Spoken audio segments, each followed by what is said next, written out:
mali yangu tatembea na wewe Bwana, sehemu yangu, rafiki yangu wewe, katika safari yangu natembea na wewe, pamoja na wewe, pamoja na wewe, katika safari yangu tatembea na wewe,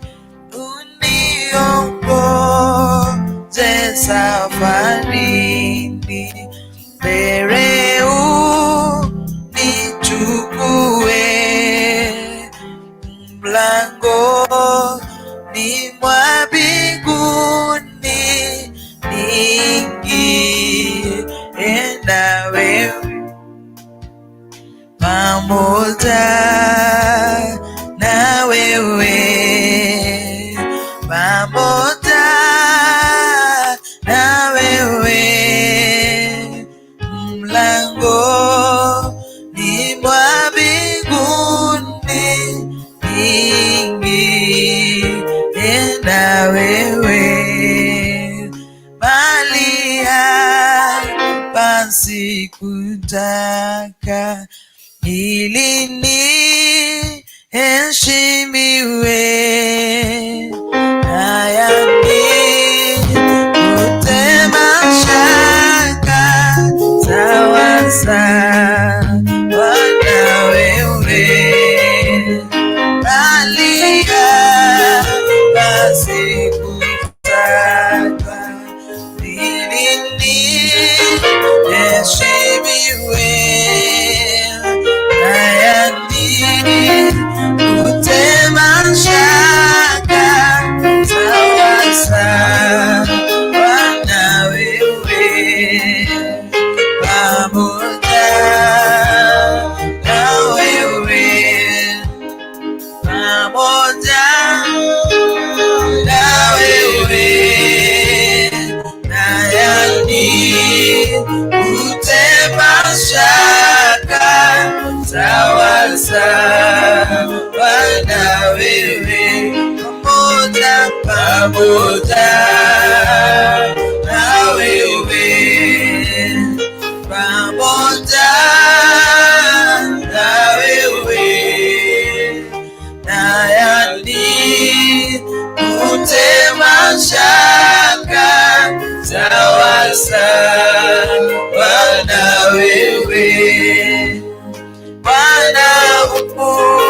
sehemu yangu, rafiki yangu wewe, katika safari yangu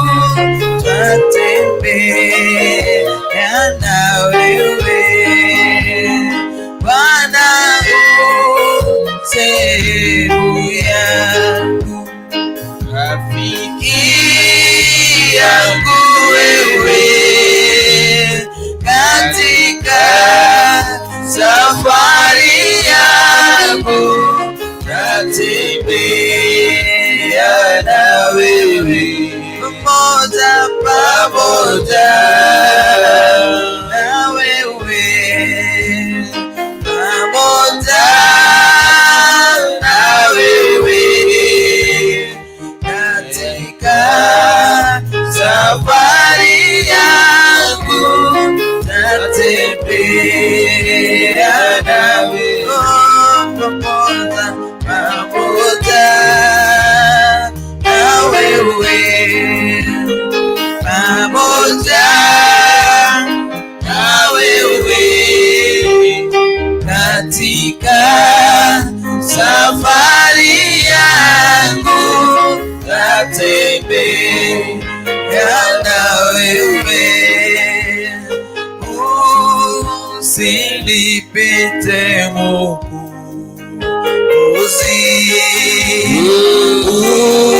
unisikie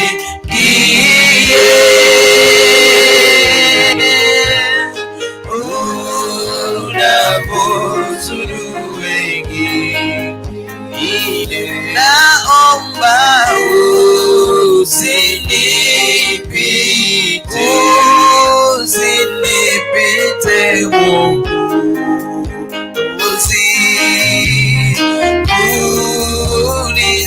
unisikie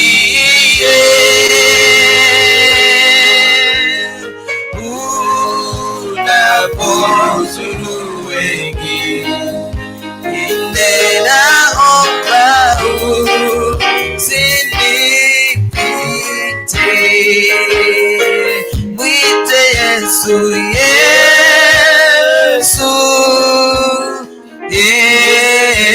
Yesu, naomba unisikie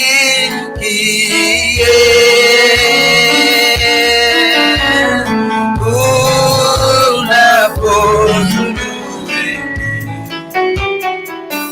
Naomba usinipite Yesu,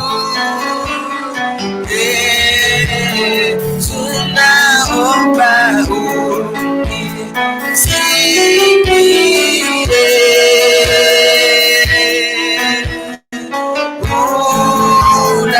unapozuru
Usiponibariki ukabadilisha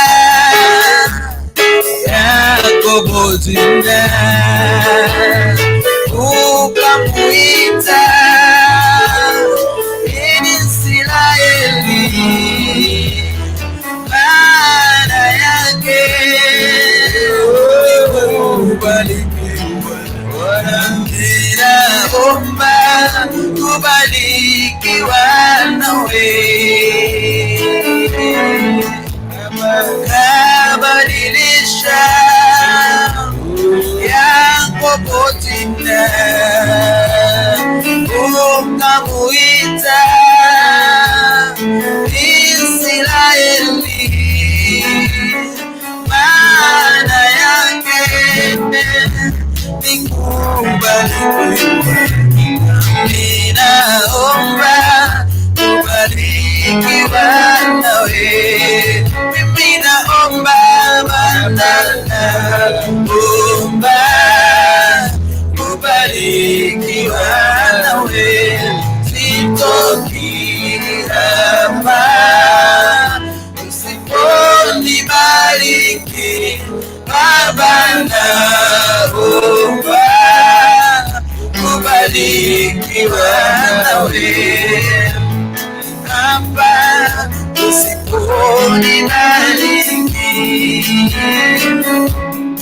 Yesu naoya korani mondewe inguma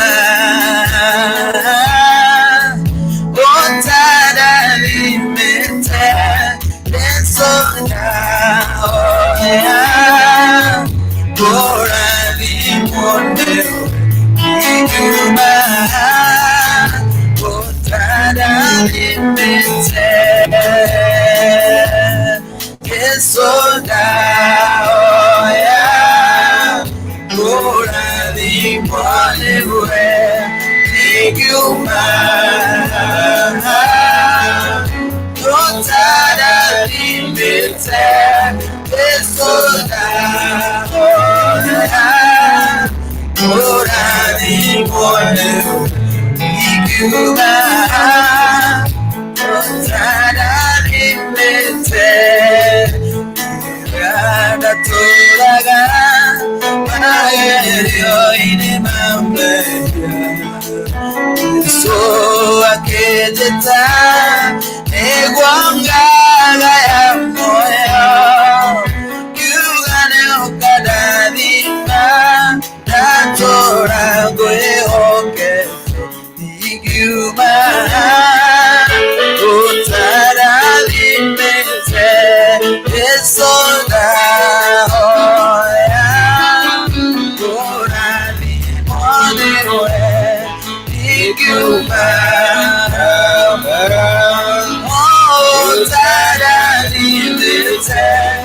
Yesu naoya korani mondewe iguma utara limete.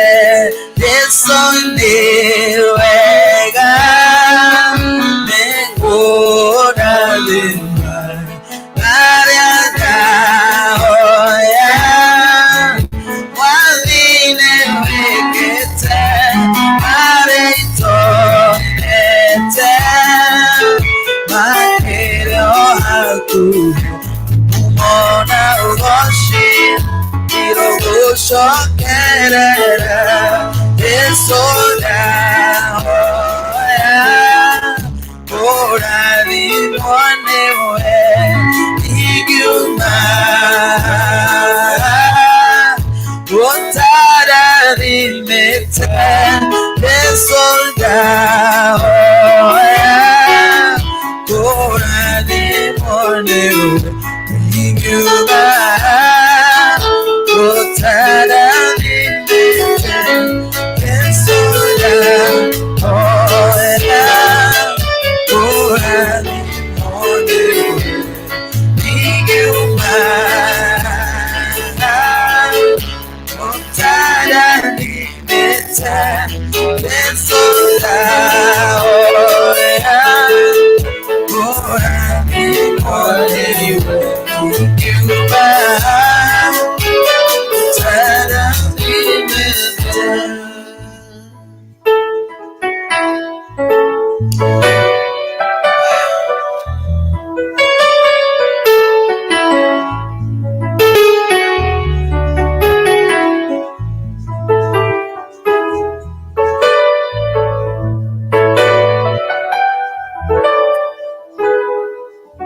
wa Bwana, tukabarikiwe na wewe,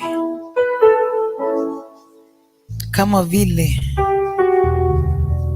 ulimbariki mtumishi wako ukambadilishia jina ukamuita Israeli.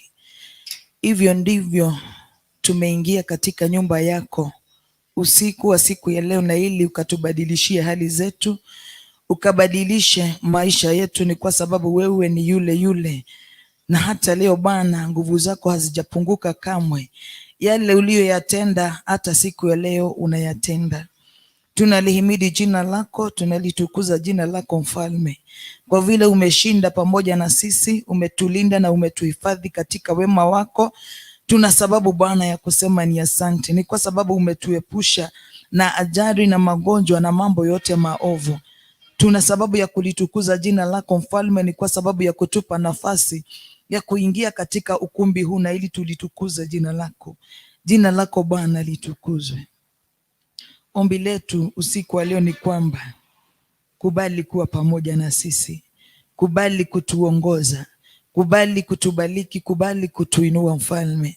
Yeyote atakayeingia na huu mlango tunamkabidhi mikononi mwako. Jehova Mfalme, usikubali jinsi ameingia atoke vile vile, bali atoke kama amekutana na wewe. Wacha akitoka na ule mlango aseme ni kweli nimekutana na mkono wa Mungu. Asante ni kwa sababu unasema yoyote ile tutakayoomba katika jina lako Bwana utatenda. Tutegee sikio lako na ili usikie dua zetu jioni ya siku ya leo.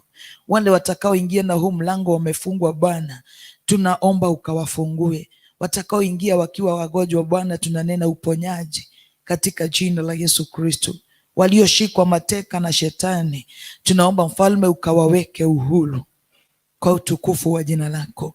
Na mkabidhi kila mmoja mikononi mwako Mfalme, tukikuinulia macho yetu juu, tukikuinulia mioyo yetu juu, mahali tunajua msaada wetu unaotoka. Hata wale Bwana wanaotutazama, ukitubariki kubali kuwabariki. Ukitukumbuka Bwana, kubali kuwakumbuka. Ukitutenda makuu, kubali kuwatenda makuu. Asante ni kwa sababu ya mchungaji wa hili boma, tumkabidhi mikononi mwako Mfalme. Tunamuombea nguvu mpya, tunamuombea ushindi, ukasimame na yeye Mfalme, ukamuongoze, ukamtawale kwa utukufu wa jina lako. Ni asante Roho Mtakatifu wa Mungu, tumekushika ugeni kwa mkesha wa siku ya leo, ukiandamana pamoja na sisi, ukituongoza na ukitutangulia kwa kila hali na kwa kila jambo. Tutashukuru na tutasema ni asante. Tunaomba mwongozo wa mbinguni, tunaomba utawala wa mbinguni, nayo roho yote Mfalme isiyotokana na kwako, ambayo huinuka wakati watu wamekusanyika pamoja na ili walitangaze neno lako, watangaze kuhusu ukuu wako Mfalme, ndio tunyamazisha katika jina na damu ya Yesu Kristo. Pokea sifa na utukufu na mamlaka ni yako, kwa jina la Yesu Kristo tumeomba na kuamini. Nawakaribisha kwenye mkesha wa siku ya leo. Hamjambo, mko salama? Naitwa Beatrice Owabwe wa Kariuki. Nampenda Bwana ni kwa sababu ya kuniokoa na kunipa nafasi katika ufalme wa mbinguni. Najua ya kwamba si kawaida kushinda the whole day na hata kusimama kwenye haya madhabahu. Imegharimu nguvu na uweza wa Mungu, na Bwana wetu Yesu Kristo asifiwe. Ningeomba nisome maandiko, but before nisome, siku ya leo from asubuhi tumejifunza mambo mingi.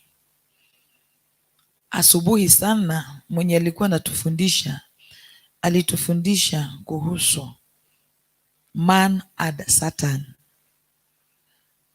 mpaka nikashindwa, yani mpaka watu wanahubiringi kuhusu Satan, lakini nikasema tu hata yeye aliumbwa na Mungu. Na wakati hayo mafundisho yalikuwa yanaendelea, nilijifunza mambo mingi Mungu ni yeye muumba wa vyote, na wakati aliumba vitu zile aliumba, hangeweza yeye kama Mungu have the dominion. Kwa hivyo walikaa chini, kamati ya mbinguni ikakaa chini na wakaona ni vyema tuumbe mtu kwa mfano wetu, sio yeye wao. Wakaonelea ni vyema wakae chini na wamuumbe mtu kwa mfano wao. Hapa ndipo shetani aliingilia. Juu mbinguni shetani alikuwa anaitwa Lucifer,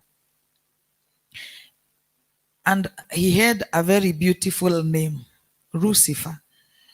Ni vile tu tunajuanga shetani, otherwise ungesikia wazazi wengine wakiita watoto wao Lucifer, lakini hiyo jina ilikuwa jina tamu.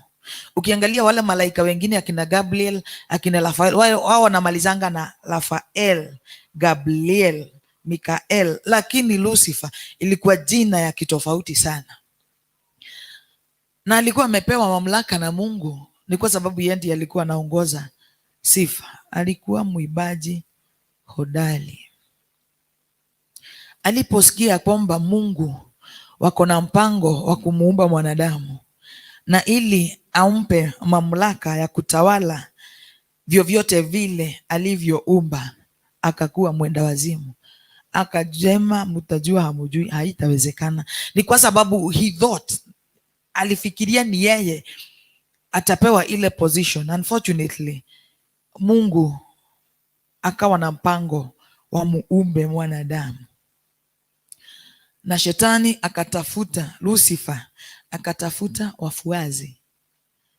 In fact, third of angels walikuwa upande wake. Kwa hivyo influence ya shetani mbinguni ilikuwa kubwa, na alipotengeneza kamati yake ya kupinga hili jambo Mungu alikuwa amelipanga, na yeye Mungu akamwambia, hauwezi kuwa mwelevu kunishinda. Shetani na angels wake wote wakatelemshwa hapa duniani. Mnenaji alikuwa anasema that the glory that Lucifer had iliisha. Yaani ule utukufu aliokuwa nao alipotelemshwa hapa duniani pamoja na wale malaika ikaisha, haikuweko tena. Na hapo akawa evil and full of wickedness. Na alipokuja hapa duniani ni kwa sababu mpango wa Mungu lazima ungefaulu. Mungu alifaulu kuumba, walifaulu na wakaumba mwanadamu ambaye ni Adam, na akawekwa kwenye hii dunia ili aweze kutawala vile vyote Mungu aliumba. Lakini shetani ni kwa sababu alikuwa ameapa from the beginning ya kwamba he must take that position. Aliwindana na mwanadamu kwa lile shamba la Eden. Mungu mwenyewe alikuwa amepanda miti miwili, and one was the tree of life and the other one was the tree of knowledge of good and evil. Adam akaambiwa na Mungu,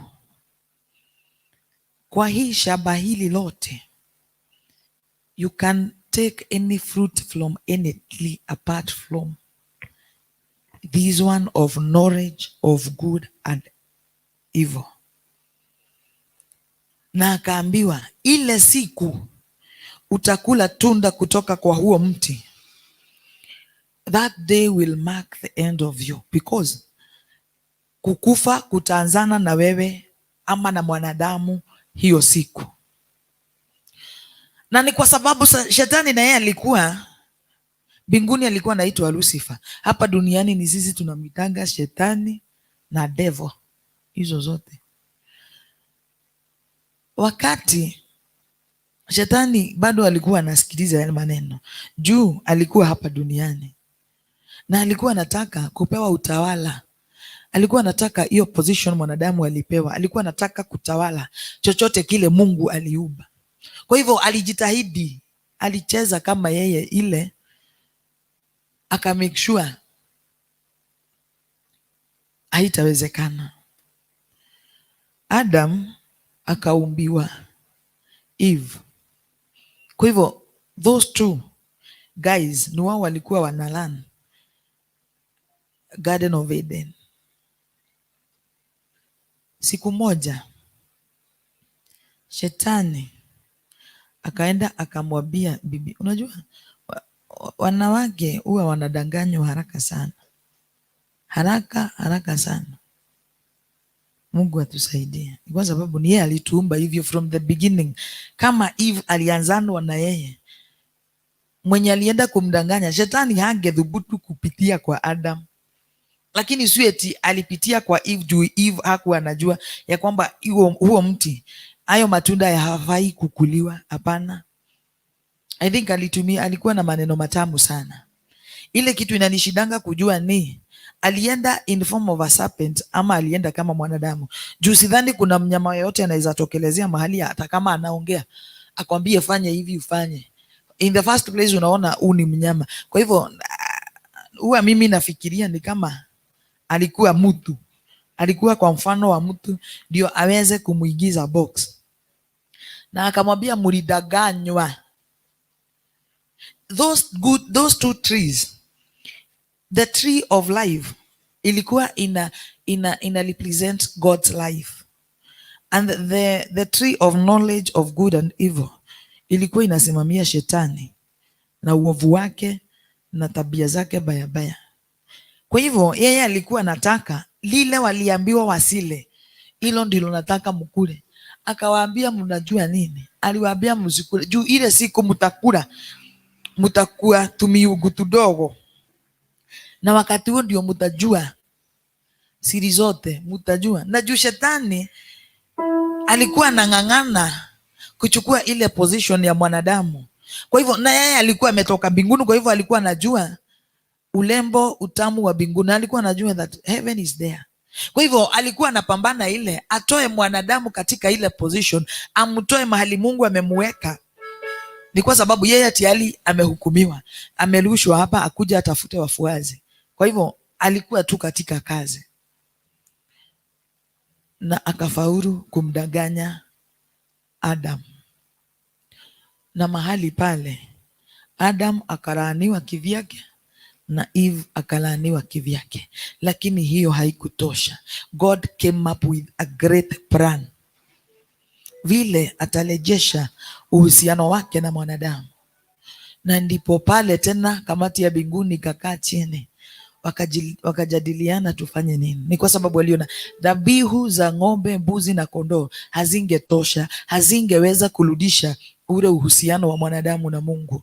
Na ndio maana Yesu Kristo akajitoa akasema, nitaenenda pale duniani ili nirejeshe ule uhusiano.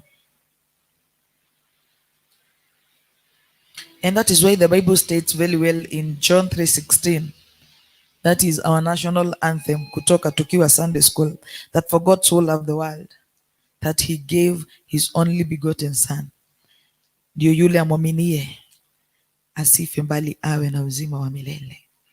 Na ndio maana tunajivunia wokovu siku ya leo. Ndio maana tunasimama hapa kusema tumeokolewa na tumekombolewa.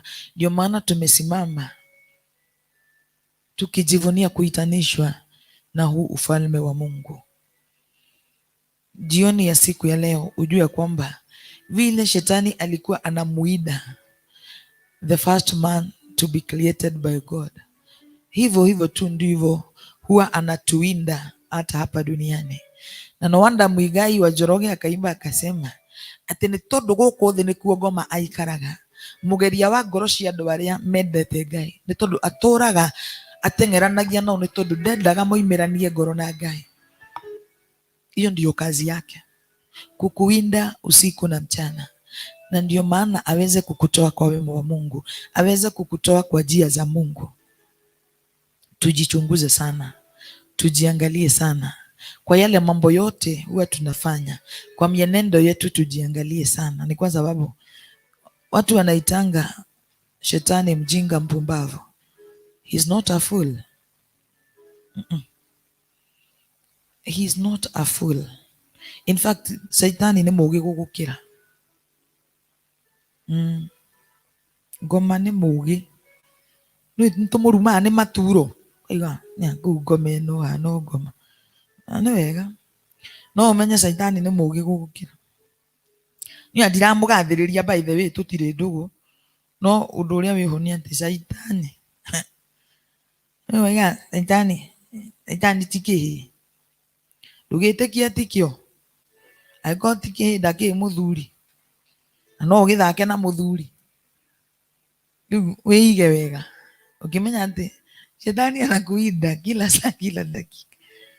Na uache kutukanaga Shetani. Shetani by the way, unajua hata watoto shule wakiambiwa wamchole Shetani, wanaweza chora kitu hata ushindwe ni nini.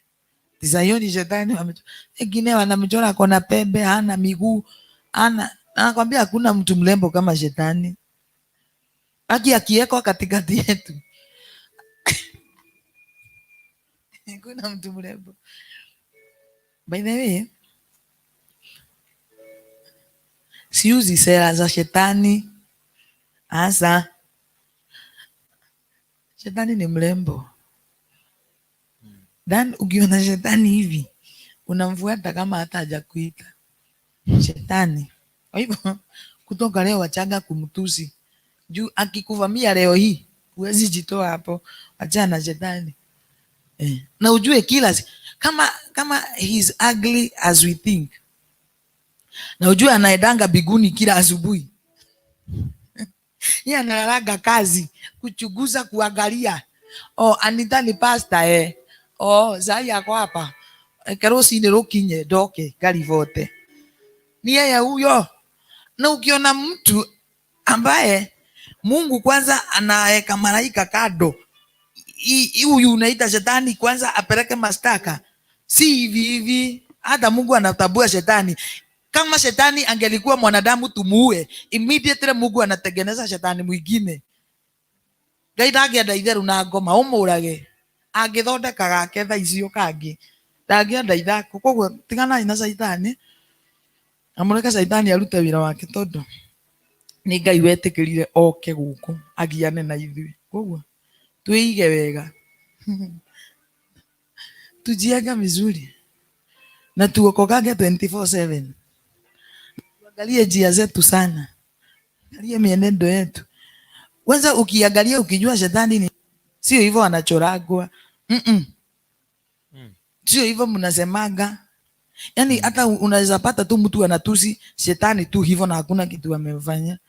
Hata kesi zingine tutahukumiwa vibaya. Juu saa zingine unaekeleaga Shetani kigenyo kiama na ti Shetani. In fact, sitetei Shetani juu si mzuri. Lakini juu Shetani is not that ugly. Ni kitu unaweza ona kwa barabara ugogwe na gari ukitamani ukiangalia tu. Ugogwe tu wewe. Shetani. Lakini niko kwa madhabahu na ninaongelelea Shetani. Yesu ni Bwana. Amen. Lakini Shetani kuna wakati alikuwa mzuri, saa ile alikuwa anaitwa Lucifer. Sasa apart from kuleta kichwa kwake na kuwa na kichwa gumu, si angekuwa bado mzuri. Lakini kama hakungekuwa na Shetani, hakungekuwa na wokovu. Acha hivyo kukue na Shetani. Ndio tukae vizuri kwa Mungu. Anita ni wale ikiagutheka. Hey, Shetani no is not a boy. He's an old man. A very tall, dark and handsome man. Shetani. Hivyo mjiangalie vizuri sana mkiongelelea huyo mzee. Kama malaika wanakaanga kado, kwanza apeleke mashtaka yake. Wewe ni nani? Si atakurarua vilivyo. Wow. In the book of Romans, chapter number 4.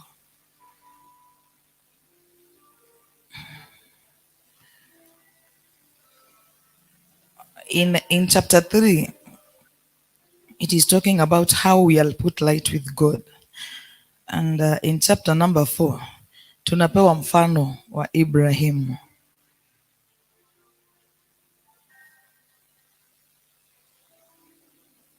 Wakati wa Ibrahimu hakukuwa na ule wokovu tulio nao siku ya leo.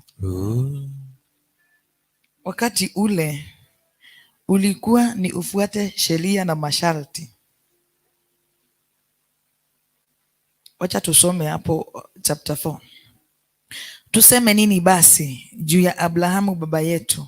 Kama Abrahamu alikuwa amefanywa mwadilifu kutokana na bidii yake, basi anacho kitu cha kujivunia mbele ya Mungu. Kwa maana maandiko matakatifu yasema, Abrahamu alimwamini Mungu, naye Mungu akamkubali kuwa mwadilifu. Mfanyakazi hulipwa mshahara, mshahara wake si zawadi, bali ni haki yake. Lakini mtu asiyetegemea matendo yake mwenyewe, bali anamwamini Mungu ambaye huwasamehe waovu, basi Mungu huijali imani ya mtu huyo, akamkubali kuwa mwadilifu. Kwa hivyo Abraham ni Mungu mwenyewe alimfanya vile alikuwa. Wewe kukuwa mwadilifu sio kwa sababu umeokoka. Kuna watu wameokoka, and as much as they try to put it right with God, na inashindikana, sio kwa kujitahidi kwako, ni Mungu tu. Vile Mungu alimweka Abrahamu kuwa mwadilifu, hivyo ndivyo hata siku hii ya leo. It is not a matter of umeokoka kwa muda gani, hapana. Sio vile unakujanga kanisa kutoka Mande mpaka Mande, hapana. Ni Mungu tu anaweza akakufanya kuwa mwadilifu. Ni Mungu tu anaweza kukuweka jinsi yeye mwenyewe anataka, kulingana, maybe wewe ni mtumishi umeitwa na Mungu, sio wewe, si kwa nguvu zako ya kwamba unafika mahali unafika, ama unakuwa kile Mungu sio wewe, si kwa nguvu zako, si kwa kujitahidi kwako, ni Mungu mwenyewe. Kwa hivyo tukiangalia mambo ya Ibrahim, tukijua ya kwamba wakati wa Ibrahim Yesu Kristo hakuwa. Kwa hivyo ilikuwa wakati wa sheria, na mahali kuna sheria kuna hado hena watho ni hali mehia, ni hali mahali kuna sheria. Na ndio maana saa zingine unaweza pata mahali pameandikwa usiweke poster, no posters kwa ukuta. Saa zingine unapatanga kwa perimeter walls kumeandikwa no posters, lakini unapata mahali pameandikwa no posters ndipo pamejaa posters. Kwa hivyo wewe, hata wewe ukienda kuweka poster hapo, unahukumika ndani yako, ni kwa sababu unaona si kuwa nafaa, ni kwa sababu pameandikwa, pako na hiyo sheria usifanye hii. Kwa hivyo ukifanya unatenda dhambi. Usikojoe hapa, na hapo ndio watu wengi huwa anakojoa.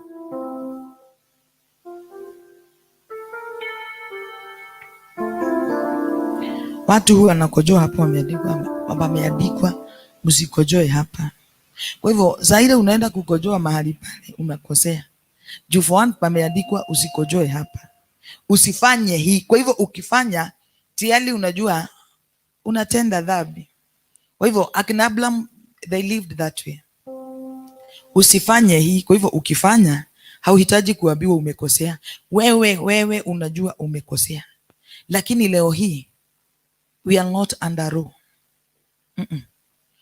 Sasa Yesu Kristo alikuja na akaafa msalabani, ni kwa sababu ya dhambi zetu tumeokolewa. Let us make it right with God. Bwana asifiwe. And in verse 7 inasema, heri wale waliosamehewa makosa yao, ambao makosa yao yamefutwa. Yako yamefutwa. Heri mtu yule ambaye Bwana hataziweka dhambi zake katika kumbukumbu. Wacha usiku wa leo, let us make it light with God. Wacha tujieke vizuri kwa Mungu.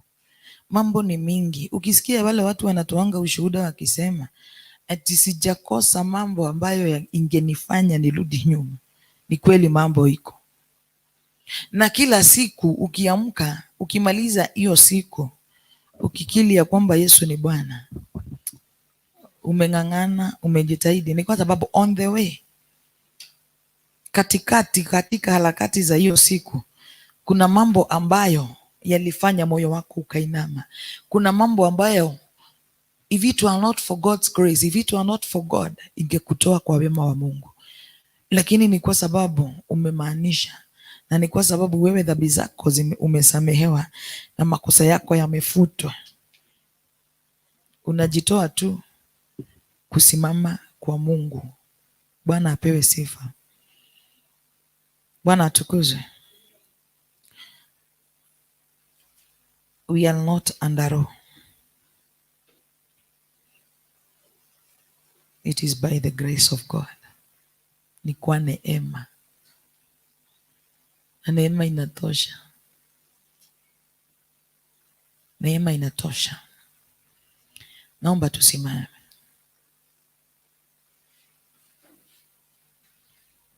Tutakapokuwa tukimwabudu Bwana,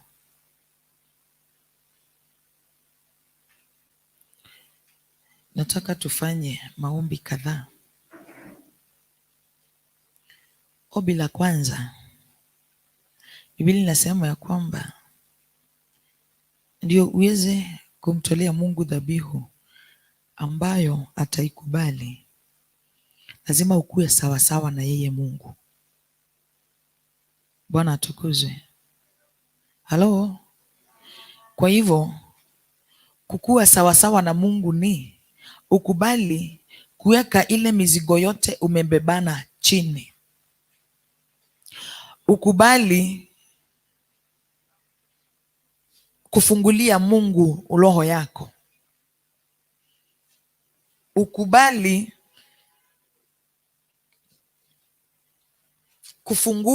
ukubali tu kutakazisha anga yako. Kubali. Kwa hivyo ombi la kwanza ni put yourself light. Jiweke tu sawa sawa na Mungu. Na naona Biblia ilikuwa inasema ya kwamba unapoenda kumtolea Mungu dhabihu, alafu ukumbuke ya kwamba kuna mmoja ambaye tulikuwa tumekosana na bado we are not in good terms. You are supposed kwanza uende utengeneze ili ukuje kumtolea Mungu dhabihu. Bwana atukuzwe. Kwa hivyo wewe umekuja usiku wa leo, umekuja kumtolea Mungu dhabihu. Hivyo tengeneza moyo wako. Ukitengeneza moyo wako, ili tuweze sasa kuendelea na maombi. Tutaimba worship moja ama mbili, alafu pate nafasi ya kujiombea. Ndio Mungu apate nafasi mwafaka ndani yako. Ndio Roho Mtakatifu aweze kutawala. Juu anaweza kuwa anatawala kwa madhabahu, lakini wewe hakutawali. Kubali kutawaliwa na Roho wa Bwana. Wacha ukitoka na ule mlango asubuhi useme ni kweli, nimekutana na huyo Mungu. Nimeona nguvu za Mungu, nimeona uweza wa Mungu ukifanya kazi, si ndani yetu, ndani yako, ndani yangu. And it shall be well with us.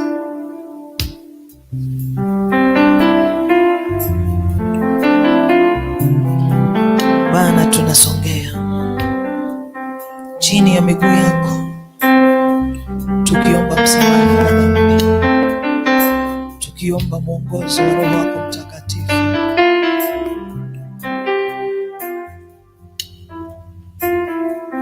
Haleluya.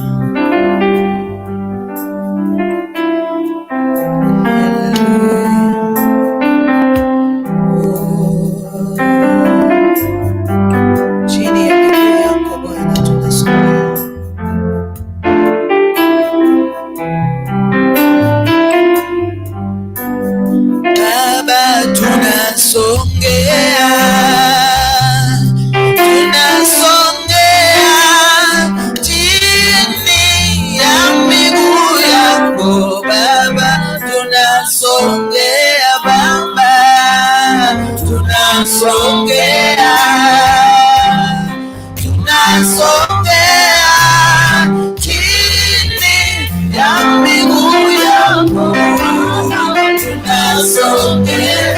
Oh Baba, tunasogea, tunasogea chini ya miguu yako, tunasogea. Oh Baba, tunasogea,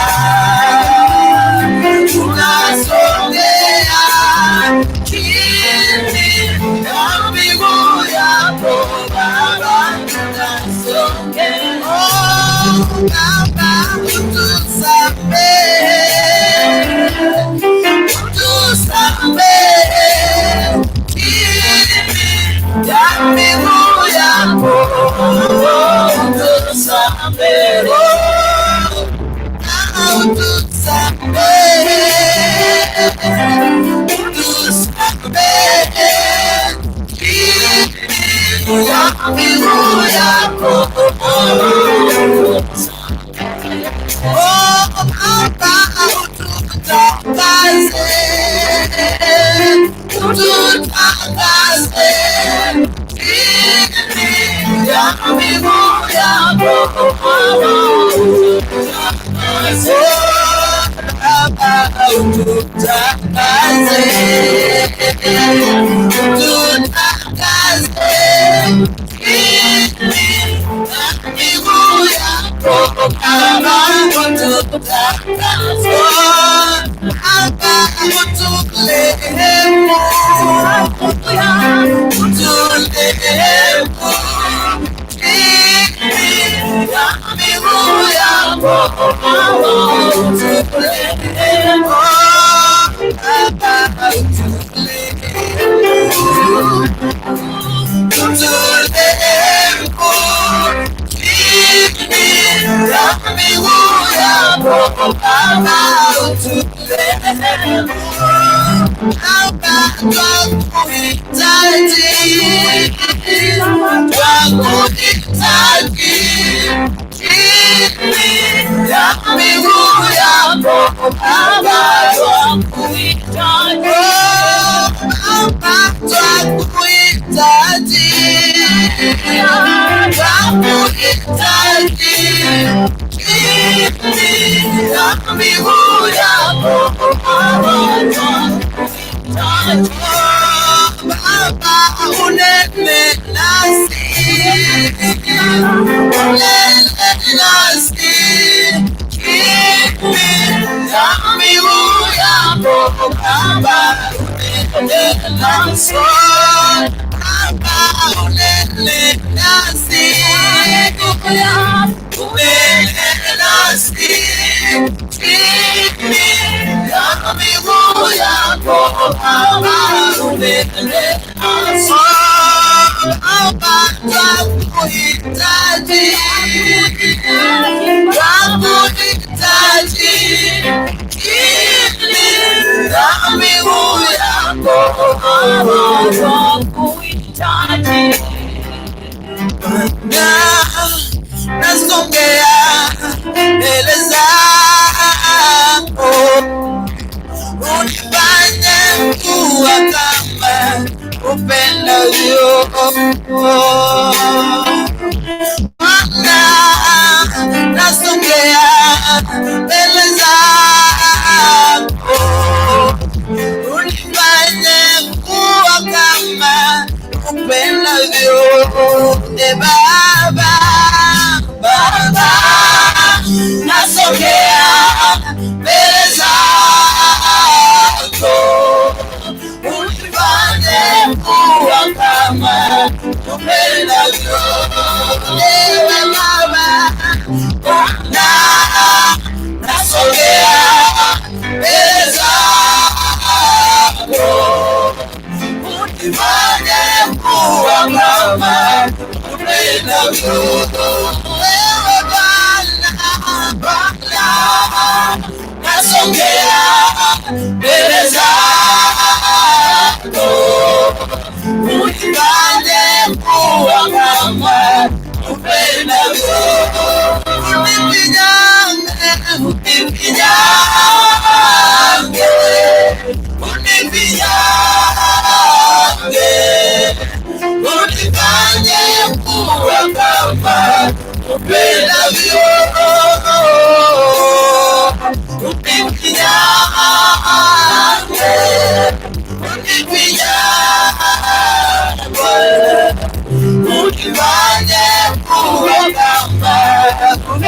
Unifinyange,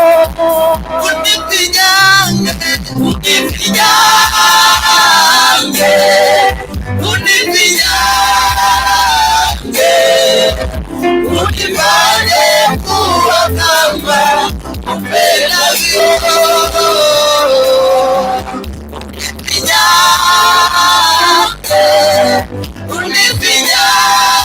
Unifinyange, unifanye kuwa kama upendavyo. Bwana, nanyenyekea mbele zako, unifanye kuwa kama upendavyo. Bwana, nanyenyekea mbele zako, unifanye kuwa kama upendavyo. Ewe Bwana, Bwana, nasongea mbele zako, unifanye kuwa kama upendavyo. Ewe Bwana, Bwana, nasongea mbele zako, unifanye kuwa kama upendavyo. Ewe Bwana, Bwana, nasongea mbele zako, unifanye kuwa kama upendavyo. Unifinyange, unifinyange, unifinyange, unifanye kuwa kama upendavyo.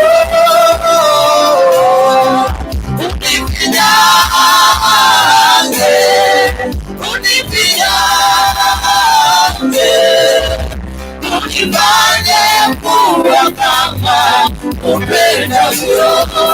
Unifinyange, unifinyange, unifinyange, unifanye kuwa kama upendavyo.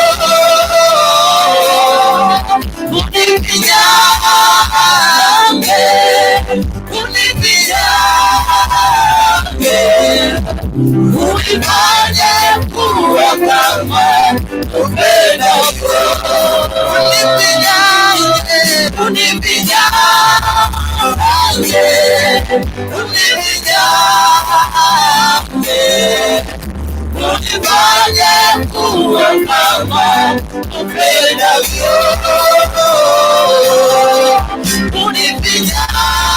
Unifinyange,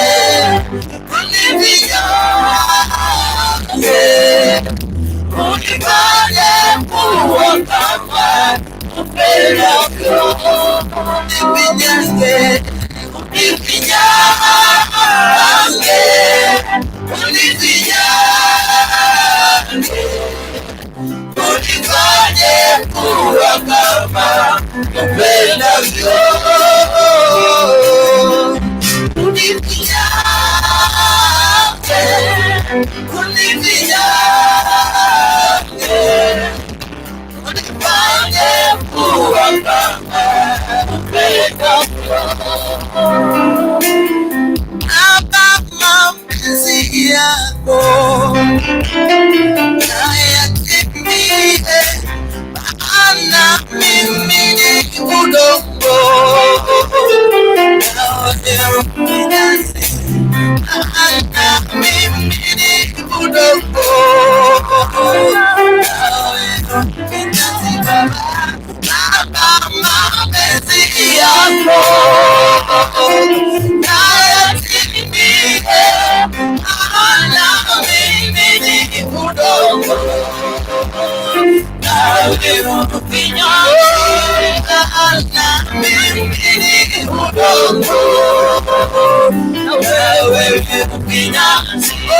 Baba, mapenzi yako kwa huduma yangu nayatimie, maana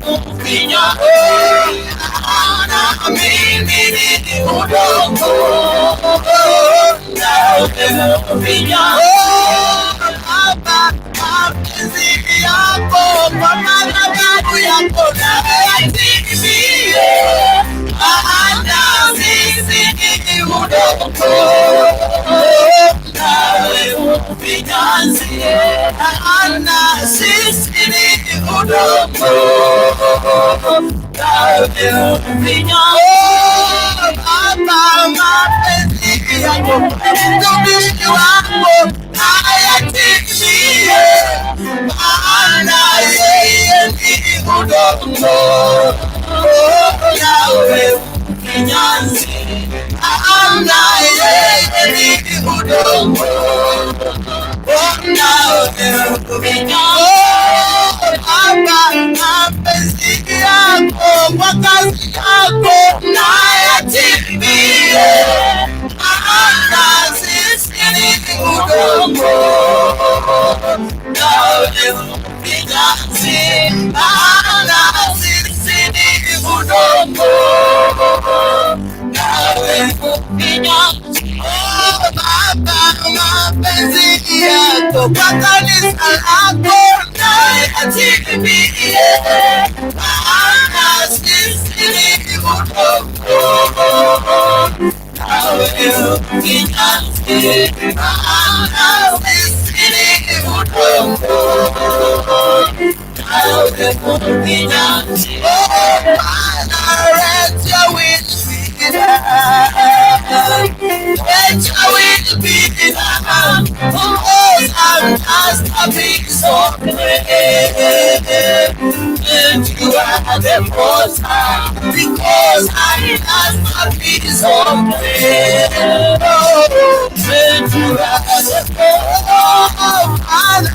Let your will be done. Let your will be done. Because I'm just a piece of clay. When you are the potter, because I'm just a piece of clay. When you are the potter, mapenzi yako yakatimie. Tunaomba mapenzi yako yakatimie. Let your will be done. Let your will be done. Let your will be done, our Father. In this ministry, oh God, let your will be done. Nawe ufinyanze Bwana, sisi ni udongo mikononi mwako, tufinyange jinsi upendavyo Bwana, tufinyange jinsi upendavyo Bwana, na ili tukaweze kukamilika mbele zako, na ili tukaweze kusimama jinsi upendavyo Bwana. Asante ni kwa sababu ya wema wako.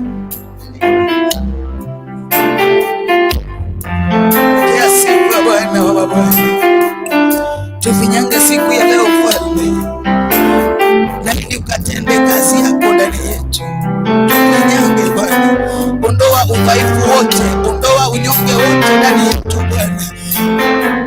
Asante Bwana wa Bwana, tunahitaji Roho wako Mtakatifu, tunahitaji mwongozo wako Bwana. Hatuwezi bila wewe, hatuwezi bila wewe. Tunalihimidi jina lako, tunasema wewe ni Mungu, unatawala milele. Haleluya, haleluya. Tukushukuru Baba, tunakuabudu jioni hii. Wewe mwenye umejawa na rehema, umejawa na baraka, umejawa na upendo juu ya watoto wako. Tumekuja siku hii, usiku huu, kukuabudu, kutafuta uso wako. Tumekuja Baba kutafuta mkono wako. Tumekuja Baba kutafuta jicho lako la huruma. Tumekuja Baba kutafuta upendo wako. Tumekuja kujiunganisha na uwepo wako. Hivyo ulivyoshuka jana, ndivyo na kuomba Baba ukashuke leo. Angalia Jehova, tuko hapa kama watoto wako. Tumekuja tu sio kwa sababu umetufanyia, sio kwa sababu umetutenga, sio kwa sababu tumeokoka, lakini tumekuja kwa sababu sisi ni watoto wako na wewe ni Mungu. Na hakuna Mungu mwingine aliye kama wewe. Hakuna Mungu aliye na uwezo na ushinda wako. Hakuna kitu kinachoweza kufananishwa na utukufu wako hapa duniani na huko mbinguni. Uliumba tu vyote kwa kinywa chako na vikafanyika. Hivyo hivyo ndivyo natarajia siku ya leo utatumia tu kinywa chako kunena jambo moja, kunena tu kitu kimoja juu ya mtu aliyekuja hapa, aliyekuwa mgonjwa, anawe matatizo mbalimbali. Nena tu neno moja juu ya maisha yao na yakabadilike. Ni katika jina la kura Yesu Kristo naomba na kuamini. Naomba tuketi kidogo tu, dakika 30 peke yake, tukasikia neno ambalo litatuweka katika katika mwongozo wa leo. Today theme is about righteousness. Praise be the name of God. Today theme is about righteousness. And what is the connection between the righteousness and what is happening in your life? You may think, you may be in a life that is full of complications. Life that has been complicated in a manner that you don't know what you are doing. You don't know what and how you are living. Because Lord, or the devil has come over you. And every move you make has been distorted, has been thwarted by the devil. The devil has always worked a way to make sure you lose the connectivity between you and God. You lose the love of God. The devil has always worked for you to disown God. And I was reading the book of Job. I discovered that book of Job, the families and the members of Job and their surrounding community, it reached a time they asked Job, why can't you abandon this God? Don't you see how you are suffering? Don't you see what is happening in your life? Sometimes we are so pressed. Sometimes you are so hurted. Sometimes we feel like you're going to die. Sometimes we feel like you're going to lose hope because of what is happening in our life, because of the persecutions we are facing, because of the challenges that we face in our life. But Job never lost hope because he continued to believe in his God. He continued to believe that his God is a faithful God. And he said, even if God himself abandoned him, he will never abandon God. When Daniel was put in a lion's den, they had planned to kill him. Their motive was, if he will not denounce his God, then he must be eaten by the lion. But they didn't know, but even the lion was created by God. They didn't know a lion breathes, talks with God, breathes the breathing of God. It walks and moves and believes and thinks like God, because it's an animal that was created by God. By his voice, everything was created. He said, let there be animals, and the animals were there. He said, let there be lion, and the lion was there. So this God, when they threw Daniel into the lion's den, there was one thing that they forgot, but even the lion worships God. The same God they wanted him to deny, the same God is worshipped by the lion. So that is the mistake, and that is something that your enemies forget. But when they push you to the corner, when they push you to be destroyed, when they push you down that you may be distracted, God is watching over you because you are also a creation of God. God is watching over your family because God loves you and he cares for you. You are a creation of God. You are created by the image of God, not to be destroyed, but to become. Not to be distorted, but to achieve. Not to be destroyed, but to conquer. Because that is why you see God saying that you are more than a conqueror. You are more than a winner. You are special in his heart. He loves you. When David was so much overwhelmed when the Philistines attacked them, then David went to God. He cried before God and asked God, why did you allow this to happen? Little did he know it is a testimony that was being prepared. Some challenges we are facing in life, we face these challenges because there is a testimony that God is creating. No matter what you are going through, no matter the circumstances that you are in, no matter the powerful and how powerful the enemies are, it should not worry you, because your God is big bigger than the enemy. Your God is bigger than the challenges ahead of you. Your God is bigger than that enemy. When David faced Goliath, so many people could not imagine how a tiny man like David would be able to bring down a huge man like Goliath.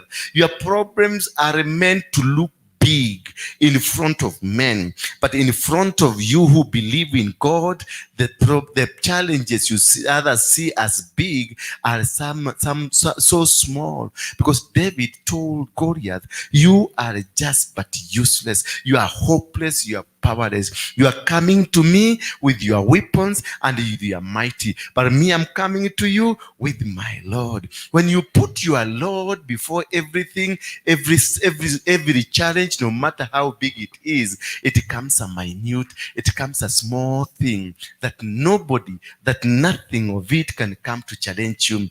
Put your God high up. If you put your God high up, he defeats every enemy before you start moving. He defeats every challenge before you start moving. When you put your God high up, every other thing is suppressed, destroyed, and dismantled, because God is faithful to you. He told you that just follow me, walk with me, and I will walk with you. Just believe in me, and I will believe in you. Just God wants you to just believe in him. The moment you believe in him in a challenge that is ahead of you, he heals you. If you are sick, if you went to a doctor and the doctor told you are sick, don't worry. If you went to a lender who had given you money and they said they are coming to auction your property, don't worry.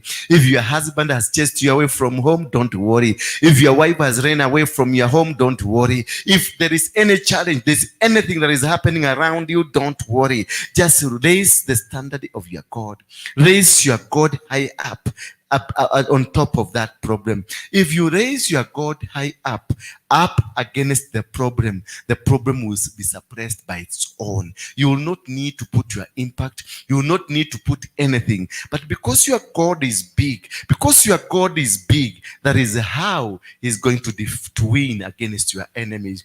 Your God will become your God as depending on how you put him, how you decide him, how you name him, what you decide of him. If you want your God to be a small God, he will be a small God. If you want your God to be a big God, he will be a big God. If you want your God to win every battle for you, he will win every battle for you. If you want your God to be defeated in your battles, he will be defeated in your battles. Because it all depends on how high is your God? How big is your God? That is why you see, there are so many, the God whom we worship, God of Israel. Why do we worship God of Israel? Yet in our traditional lives, we had gods. We had the gods of mountains. We have the gods of the lake. We have the gods of rivers. We have the gods of trees. Why do we worship the God that was introduced to us as a God of Israel? When they talk about him, they say it is a God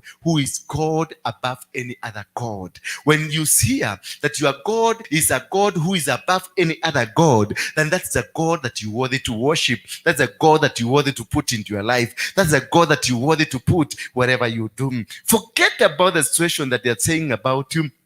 Forget about the beliefs of people. Forget about what your forefathers believed in. Forget about the challenge beatrice you're going through. That is a small thing before the eyes of your God. If that God is the God above every other God, a God that lives in heaven, if that God is a God above every other thing that is in this world, then your God will win every battle for you. Just give him the seat where he belongs. Put him where he belongs, and he will defeat every challenge. Put him where he belongs, and he will make you what you've never thought of. Because when David faced the Goliath, for many people thought David would just be teared apart by not even this man moving, by this man just just waving his hand, and David will be teared apart. But David knew one thing: my God is above any other God. My God is a superior God. He's a supreme God. He's a God that created the earth and the heavens, and he owns everything. And also he had a belief in him, that my God sent me. This powerful God is a God that sent me. So this power God, the God that sent me, he sent me to come and defeat this enemy. You should not be worried, because when he send you in a belief that you are going to defeat the enemy, you are going to win the battle, you are going to win the situation, you are going to conquer the situation. So you should not be worried, but stand still. Walk the way he tells you to walk. Move the way he tells you to move. Stand still and make it happen. When the children of Israel came from Jordan, as they approached Jordan, they found a big river that they were unable to cross. Then they turned to Moses and asked one more question to Moses. So you looked at us and saw that in Egypt there were no graves where we can be buried, that you wanted us to come and die here in the desert. For them, the life had come to an end, but for Moses, to whom they turned to, there was hope in life. Because for Moses, he believed, it is not me, but my God. Because they had a conversation with God that they are going to cross over the river. Moses had a belief. Moses knew at end of the day, we are going to conquer every enemy and every obstacle in our life. Then what happened? Moses did not turn to the problem. Moses did not turn to the challenge that is ahead of him. Moses did not turn to the elders. Moses did not turn to the children of Israel. He turned to God and told God, this is the situation and this is how it is. Then God told him, don't worry, my son, I'm going to show you how to do it. He asked him, what do you have in your hand? And he had a rod. Then he was told to hit the water, to split the water. So it means that when God gives you an instruction, when God gives you a job, he gives you the tricks to do things. When God gives you some assignment, he gives you everything that you need to complete the assignment. So don't be worried about what is happening, because already God has given you the materials to complete the assignment. The assignment is there. Yes, it is a test to prove to others that there is God in heaven. It's a test to make others see the power of God in you. It is a test to make others see that is God can change every situation. The situation you are in is just temporary. The situation you are in is just there to magnify the name of God. It's just there to lift you and to build you better than the way you are before, to make you stronger than before, to make you perfect than before, to make you important than before. Then they will come and say, indeed, your God is powerful. When Daniel was thrown into the lion's den, they came and they looked and they saw, this man is not dying. The lion is not eating him. The lion is doing nothing. Even Darius was called and they came to observe and saw. Then he said, this God, it is the God that I will worship, because he has proved to be a superior God than the God we normally worship. These things, they come so that they can make somebody else who is in doubt of God to know that is the God.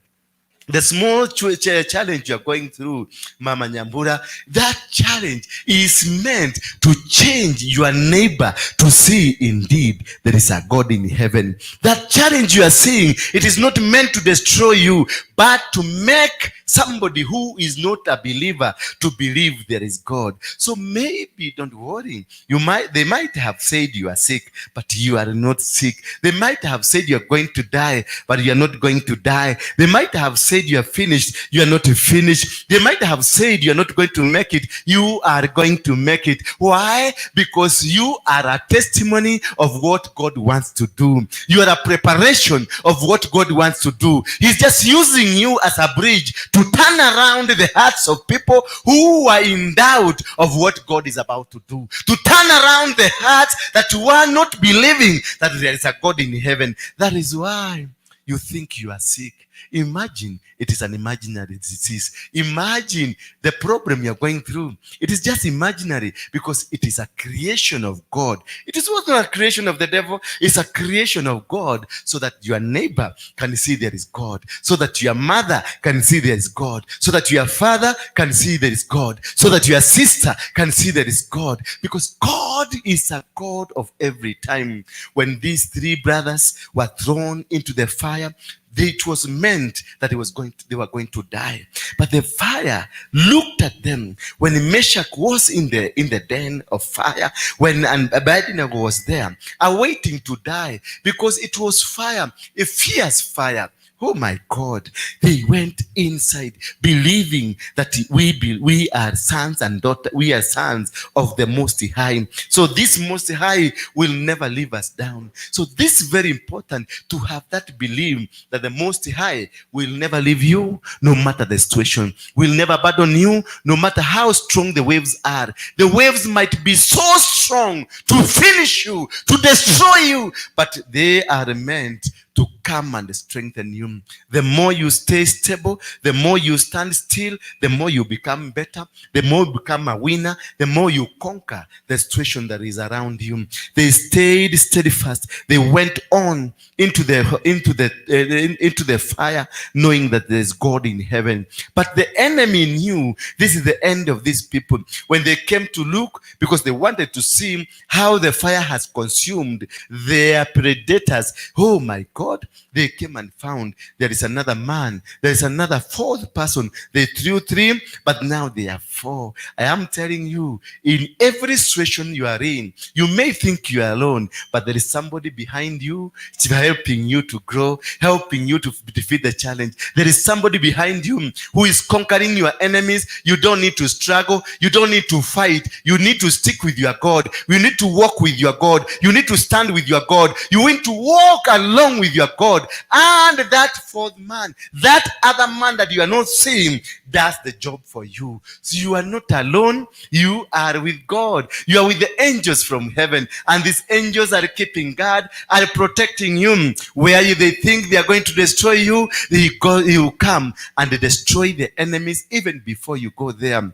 When Jehoshaphat was told of an impending attack, the Moabites were coming, the Amorites were coming. They were coming to destroy the entire Israelites. For him, he got a little bit afraid of what is about to happen. He got a little bit afraid. He was like frightened, because the people who are coming to attack these people were more superior, had more weapons, were more experienced, were more better than the Israelites. But what happened?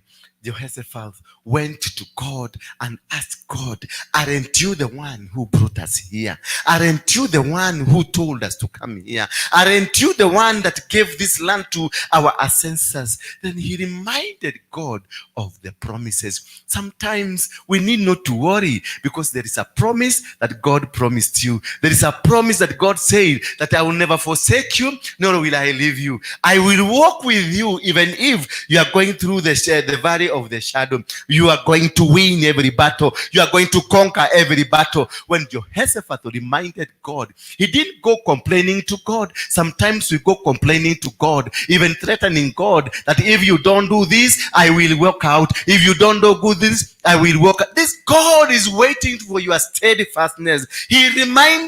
Jehoshaphat reminded God of the promises that he told the children of Israel, that this land I have given you will never be taken away again. Anybody around you will never come defeat you. Nobody will ever want to be able to destroy you. That you will conquer every challenge that will come before you.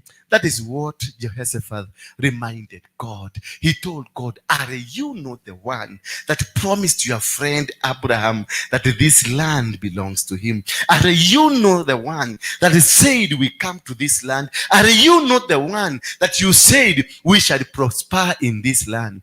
That is all what God needs from you. You remind him of the promises he promised, because he is a promise keeper.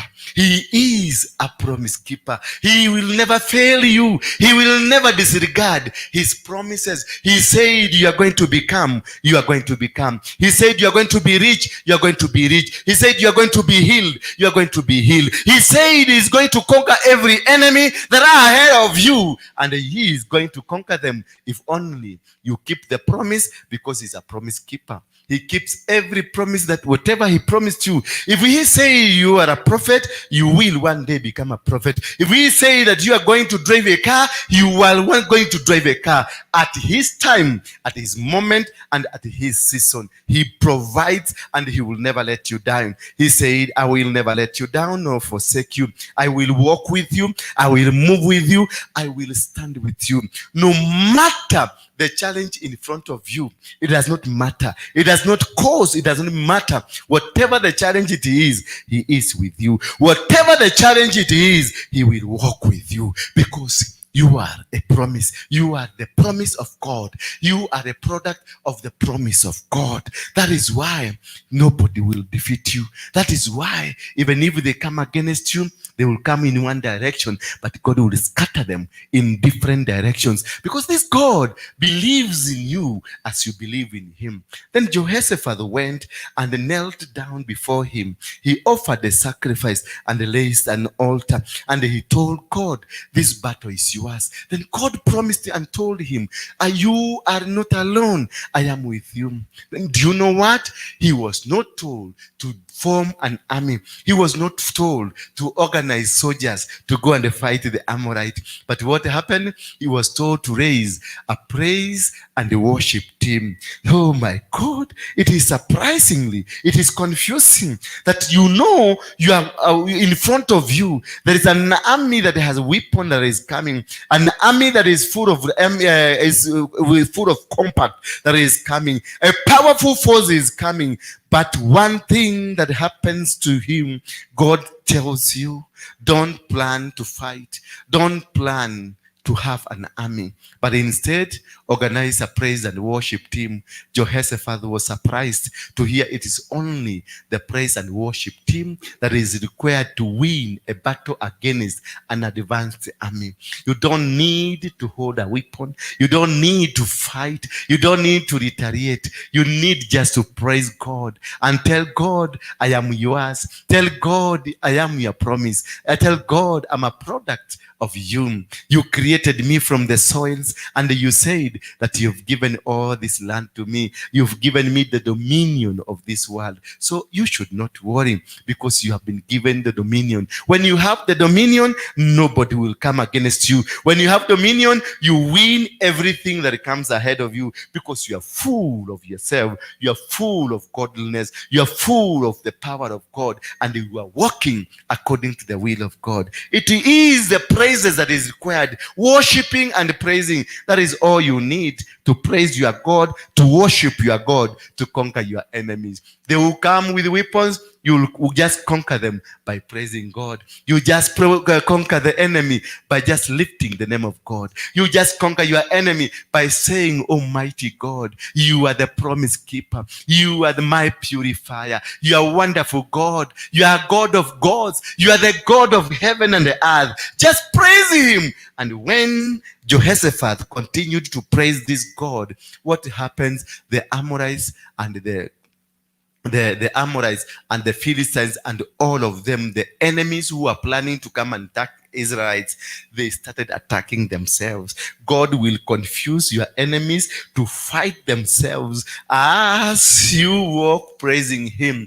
Just get into the praise. Just get into worshiping God. Just get into that praise of God, and your enemies will be defeated by themselves. They will kill themselves. They will destroy themselves, until after Jehoshaphat was told, just stand still until your enemy is defeated by itself. The enemy that is in you, the enemy that you've always been thinking is so big, it's a small enemy. And at the end of the day, the same enemy will kill itself until the angel will come and tell you that now go see where they are.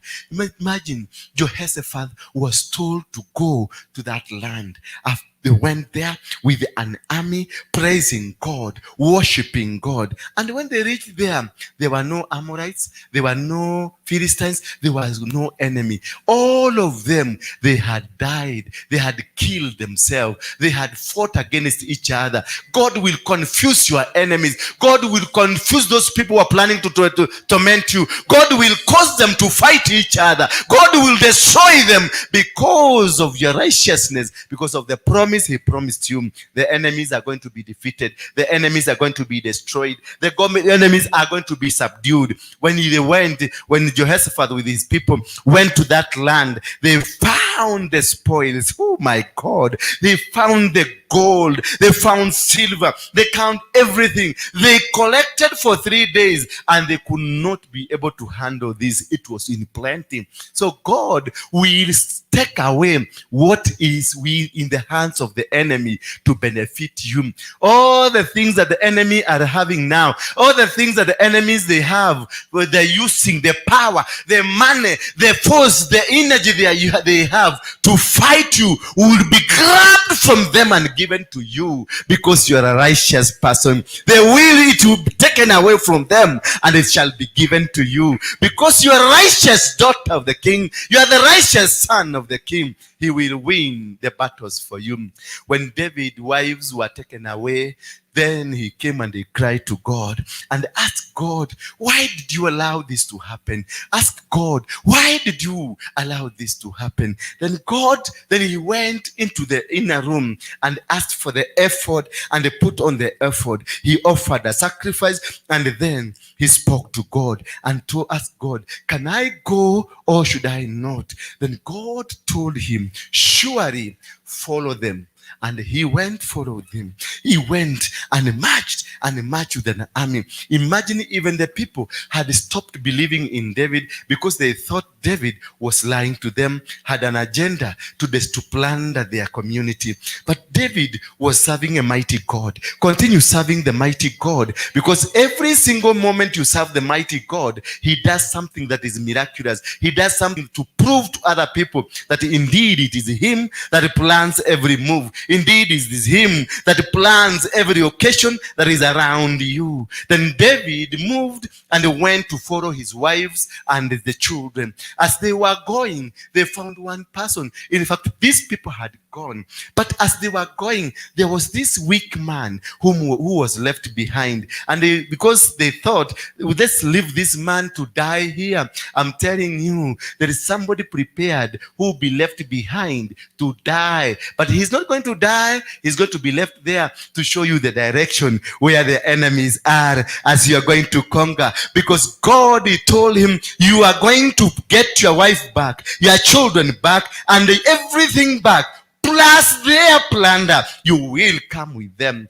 As you go approaching, facing the enemy, you will get yours plus. I'm telling you today, it is a day of getting that is yours, that they had stolen from you, plus which is being held by them. It is going to become yours tonight. It is going to be surrendered to you, because that is what God promised David. And as when they went, David found them, they were sleeping. David had prepared to go and fight, but when he reached there, all of them were asleep, and they dealt with them, destroyed them as they were sleeping. I want to promise you tonight, your enemies now, they are sleeping. They have already eaten. They have gone to bed, as they are going to be destroyed, as God is going to return everything that you lost, that everything that is stolen from you is coming back to you, because they are already sleeping as God is blessing you. Praise be the name of God. Praise be the name of God. This God is a genuine God. This God is a loving and caring God. This God is a powerful God. You need not to worry, Mr. Carrier. You just wait upon the time, upon this moment of God, because God is going to make sure that they are asleep when you take back which they had stolen from you. I'm telling you, whatever they take away from you, it is reserved It was being taken there so that when you're coming back, you come even which belongs with them. It is because it is yours. God says, I'm going to take everything from the unrighteous, then give it to the righteous. Hallelujah. The unrighteous are the people who bewitched you. The unrighteous, Mama Nyambura, are the people who always plan to destroy you. These people who plan to destroy you, don't argue with them. Don't fight them. Just surrender them to God, because God wins every battle. Hallelujah. Praise be the name of God. Count yourself a winner tonight. Count yourself a winner. Put your hands together for Jesus Christ, because you have already won the battle. Put your hands together. You can do better than that. You can do better than that. You can do better than that. You can do better than that. You can do better than that. You can do better than that. Hallelujah. Then, when the children of Israel were moving from Egypt, they did not believe in the word of God. But when they saw miracles, they started believing. They started walking and believing in the righteousness. God is going to put a miracle in your life. God has put a miracle now in your life. I know the challenges that you've been going through. They're so immense. They're so powerful. But from today, God, I prophesy to you, it is the end of what you've been going through. And it is the beginning with your God today. It is a new dawn. From today, say good morning. Say good morning. Good morning. And win today. Hallelujah. When you meet somebody, greet them good morning and win today.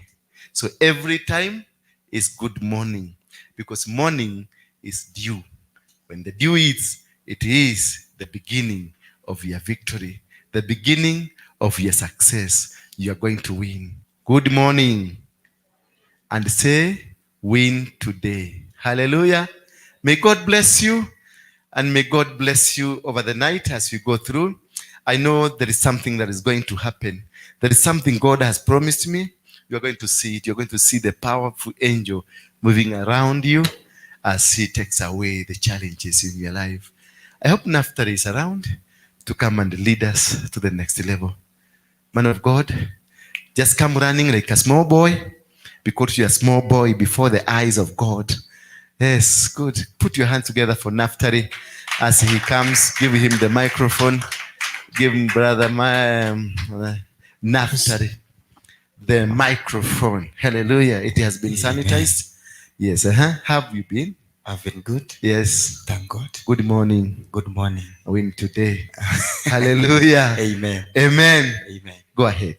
Asante. Praise God.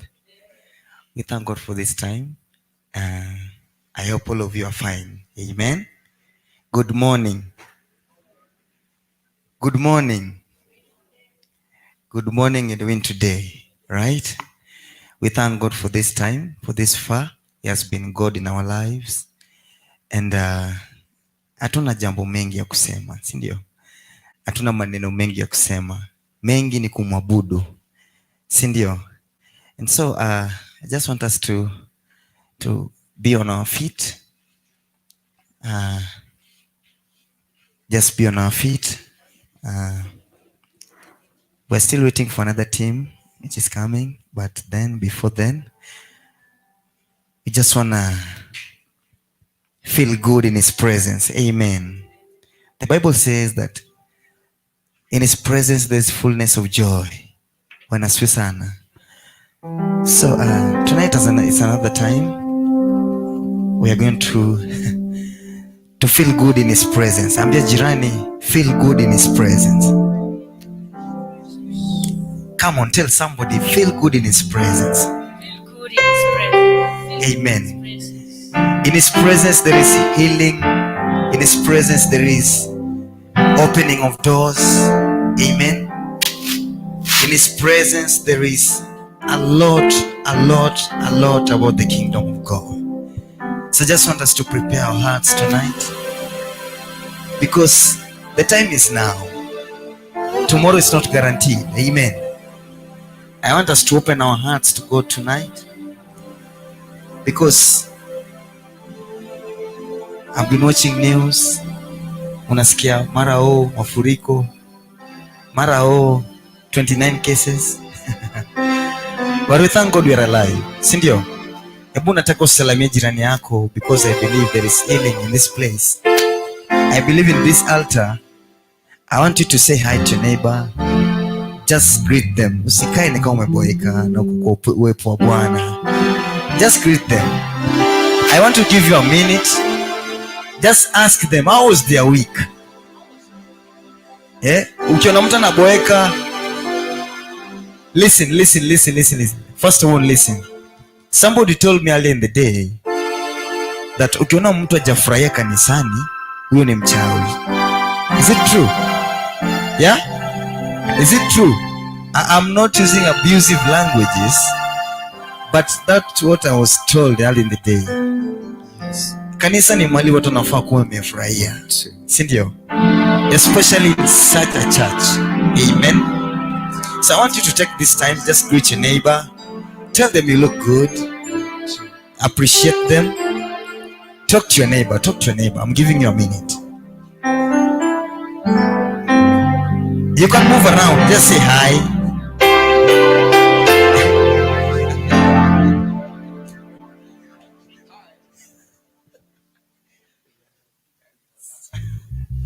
Yes, yeah. Hallelujah. We are going to have good time in the presence of God. And so I want us just to activate the mood of worship. Amen. Are you ready for this? Are we ready for this? The servant of God has just prophesied. Amen. I want us to activate that prophecy in the spiritual realm. Amen. Na ukikuja katika uwepo wa Bwana, just lifting your hands is a sign of worship. Just bowing down, you can lie down. That's a sign of worship. And God anapenda moyo ambayo inavunjika. Amen. That broken heart, that defenseless heart, that's what God wants tonight. Amen. I want us to just activate that mood of worship. Just tell God thank you for just being with us. Kutuongoza tu. Just you coming here is a great miracle. Somebody somewhere sahi ana miguu na alikuwa ametoka nyumbani mapema asubuhi leo na ameona jioni ya leo lakini ana miguu zake. But thank God, because all of us we can walk. There is something we can tell God tonight. Bwana asifiwe sana. There is something you can tell God about your family. There is something you can tell God tonight. It's not late. Amen.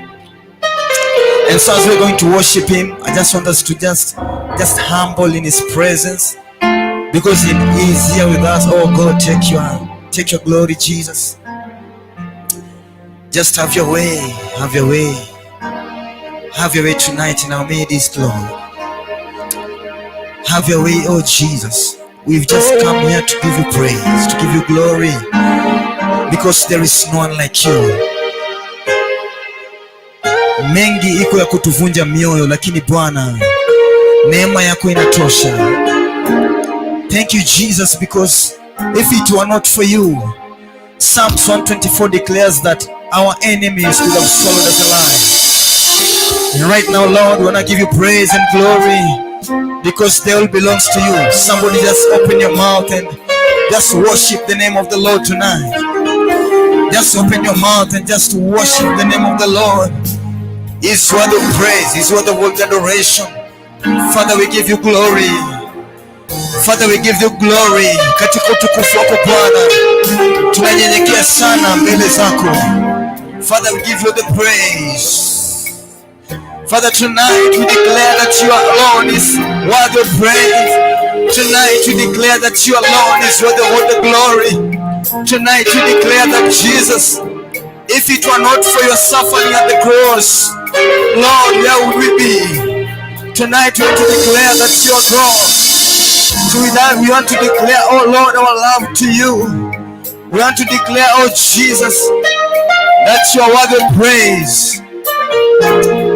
Bwana, mioyo yetu tunainua kwako usiku wa leo, kwamba Bwana utatumia jinsi tulivyo with our weaknesses. You're saying that let the weak say that I'm strong. And tonight, oh God, you've given us strength. You've given us strength even to stand in your presence. What can we give you back? We give you our worship, Lord. We give you our worship tonight. We give you our worship, Lord. Hakuna mwingine kama wewe Bwana. Umetenda maajabu na makubwa, mengine hata macho haijaona, lakini Bwana umetenda maajabu. Right now, Lord, we're taking dominion in this place. We're taking dominion right now. 10 kilometers south, 10 kilometers north, 10 kilometers east, 10 kilometers west, 10 kilometers up in the air, 10 kilometers down on the ground. We are taking dominion now in the mighty name of Jesus. As the Bible declares that every knee shall bow and every tongue shall confess that Jesus Christ is Lord. Tonight, my Father, we are going to bow down before your throne to give you all the worship, because you deserve our praise. And let all the diseases bow. Let all the confusion bow. Let all the closed door bow. Because Lord, we worship your name. That name is above every other name. The name of Jesus. The name that you are given. Oh, we worship you, Jesus. We worship you, Jesus. Somebody just raise your voice in his presence. If there is a weapon, it's your voice. If there's a spiritual weapon, that weapon is your voice. That voice is a weapon in the spiritual realm. That weapon can declare war. Your voice can declare war tonight. Your voice can break chains tonight. Somebody just declare worship. Just declare worship to him. Just declare worship. Oh Father, we worship your holy name. Father, we worship your holy name. Father, we worship your holy name. You are holy. You are holy. You are holy. You are holy. You are holy. Somebody just raise your voices. Raise your voices in his presence. Raise your voices in his presence. Worship you, Jesus. Worship you, Jesus. Worship you, Jesus. In your presence, oh God. In your presence tonight. Tonight we are living unto you. Tonight is a different night from others. Tonight you're going to visit us in a great way. We are going to encounter your power. We are going to encounter your power. Oh, riba seketerebo riba yanda. Rabayana boshe terebo riba ganda boshe. Ribaganda baboria boshe terebo riba ganda. Father, we love you tonight. Father, we love you tonight. Father, we declare your glory. Father, we declare your power. Father, we declare your glory tonight. Father, we declare your worship. We declare our worship tonight. We declare our worship tonight. We declare our worship tonight. Abba, Father, you are worthy of praise. Abba, Father, you are worthy of worship. Abba, Father, you are worthy of all glory. You are worthy of all the glory. You are worthy of all the praise. Abba, Father, you are worthy. You are worthy to be praised. Wewe ni Mungu na kuna mwingine. Hakuna kulinganishwa na wewe. Umetenda maajabu Bwana. Umetenda maajabu Bwana. Umetenda maajabu Bwana. Pokea sifa na heshima siku wa leo. Tunakupea sifa siku wa leo. Tunakupea sifa Bwana. We give you the praise. We bring confusion in the camps of the enemy. Tonight, oh God, we break loose. Tonight, oh God, we break loose every stronghold of the enemy. We break loose in the name of Jesus. We break loose. We break loose. We break loose. We break loose in the mighty name of Jesus. We break loose every chains of sickness. Every chains of sickness. We break loose now. We break loose now. We break loose now. We break loose now. We declare war in the camps of enemy. We declare war. We declare war tonight in the spiritual realm. We declare war tonight. Oh, ribayanda basanta rabo senterebo. Ribakanda rabo senterebo ribashete. Father, we give you praise. Tunainua madhabahu yako Bwana. Tunashusha madhabahu ya maovu. Tunashusha kila madhabahu ambayo sio yako siku wa leo. Tunakuabudu Bwana. Tunataka kuabudu chini ya mbingu iliyofunguka. We refuse every spirit which are not of you. Every spirit which are not of God's kingdom we bring down right now in the mighty name of Jesus. Tonight is a night like no other. Tonight is a night of power. Tonight is a night like no other. Tonight is a night like no other. Tonight is a night of transformation. Tonight is a night of transformation. Tonight is a night of great encounter. Tonight is a night of great encounter with the power of the Holy Ghost.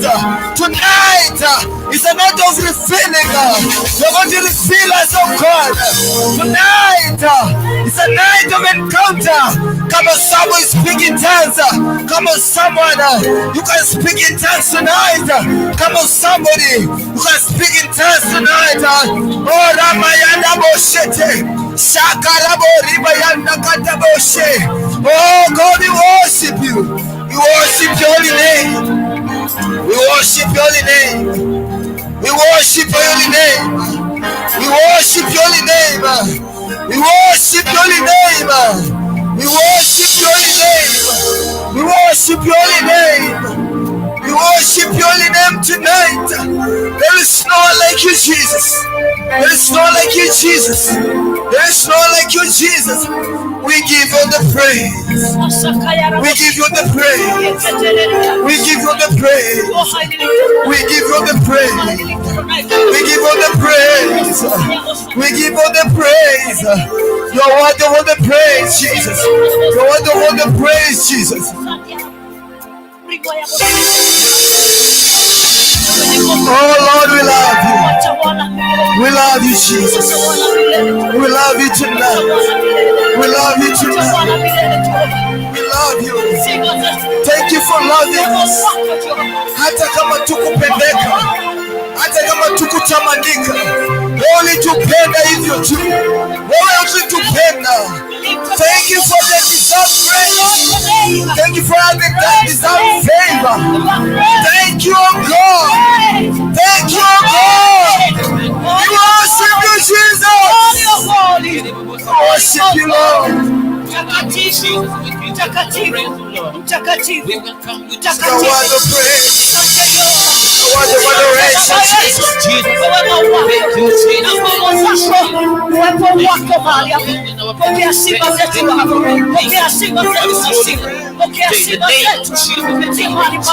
Come on, somebody, declare all the camps of enemy tonight.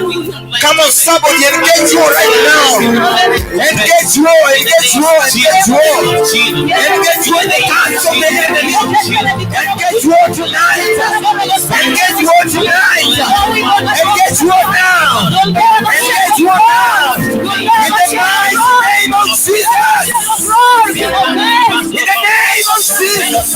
In the name of Jesus. We declare war. In the camps of the enemy. In the name of Jesus. In the name of Jesus. We are lifting our worship to Yahweh. We are lifting our worship to Yahweh.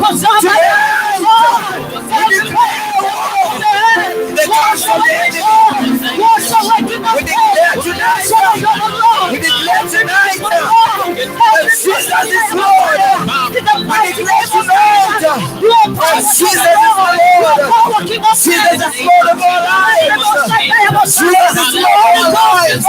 In the mighty name of Jesus. Oh, the Shekinah glory. We declare the Shekinah glory of God. The Shekinah glory of God. The Shekinah glory of God. In this place tonight, we declare that there will be transformation. That there will be freedom. That there will be the Holy Ghost. In the mighty name of Jesus.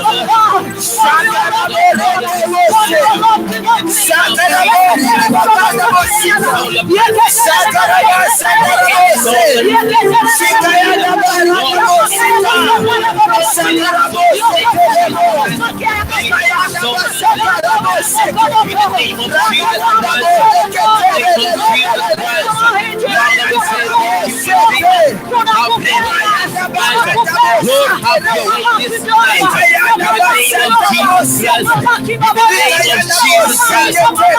name of Jesus Christ. In the name of Jesus Christ. Lord, we lack what to surrender. We lack what to render. Father, we give you worship. In the name of Jesus. In the name of Jesus. In the name of Jesus. Father, increase our Father tonight. Increase our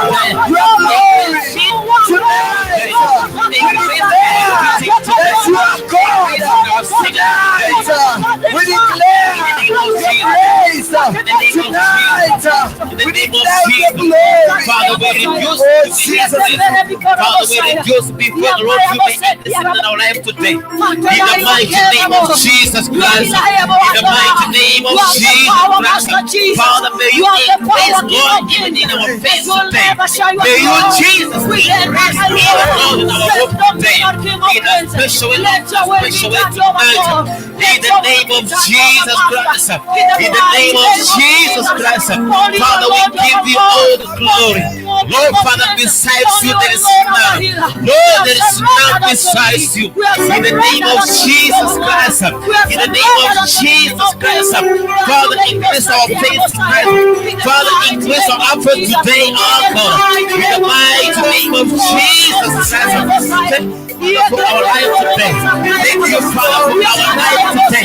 Thank you, Father, for our session today. In the name of Jesus. In the name of Jesus. In the name of Jesus. Father, we give you in the name of Jesus.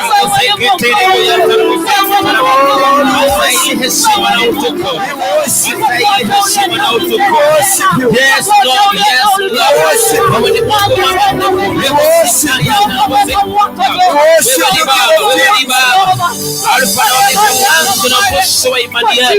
Thank you, Jesus.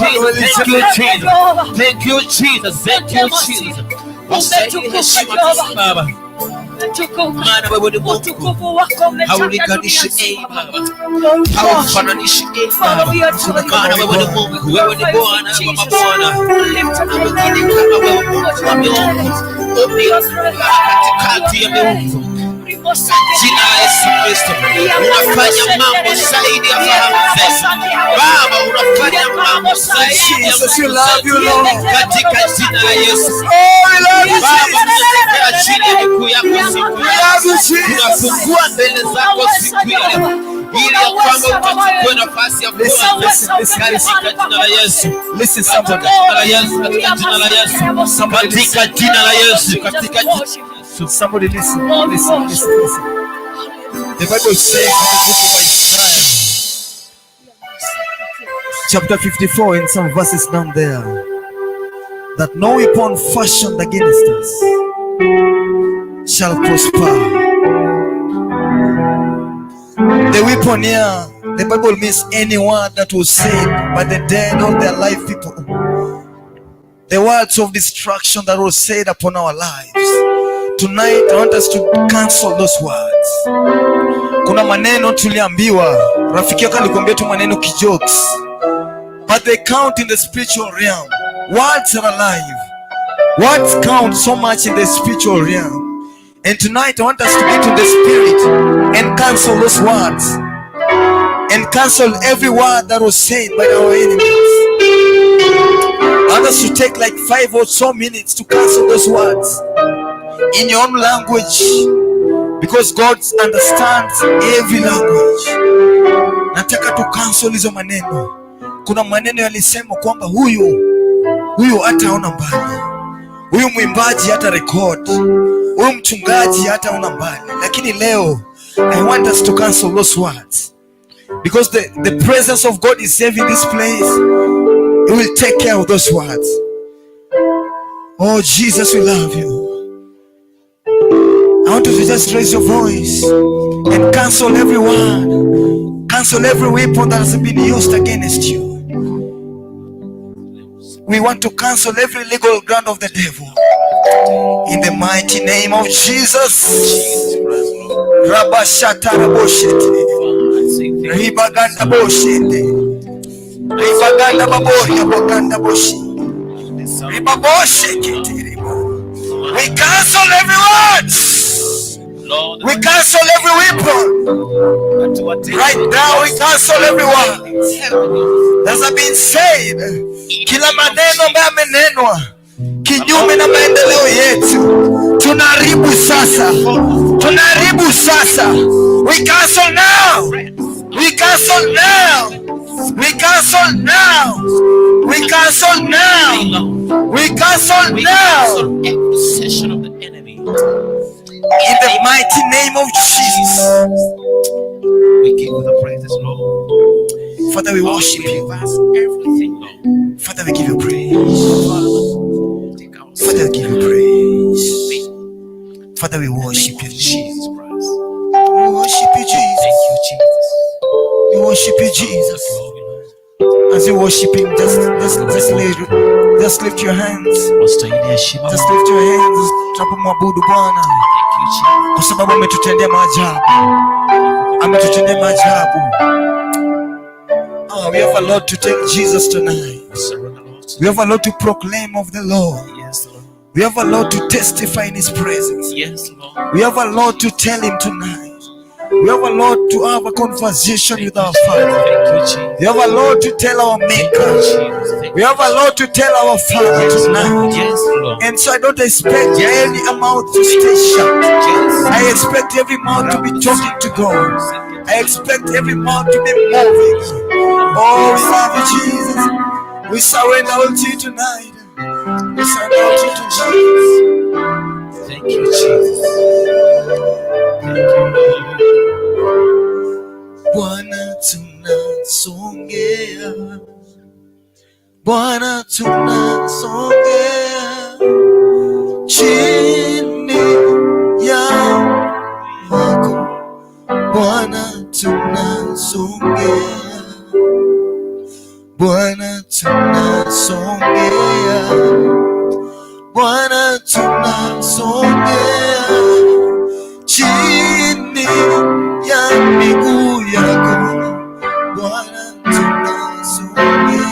Kama somebody sema, Bwana tunasongea, Bwana tunasongea chini ya miguu yako. Raise your voice. Sema Bwana, Bwana tunasongea, tunasongea, tunasongea chini ya miguu yako. Bwana tunasongea, tunasongea, tunasongea chini ya miguu yako Bwana. Sema Bwana tunasongea,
Tunasogea Bwana mbele zako Bwana.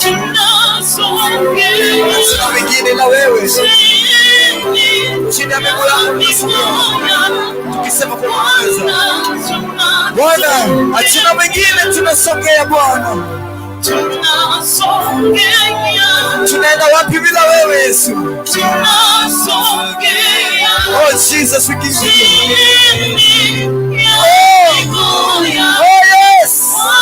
Ibaseketele muri Bwana. Oh tunasogea.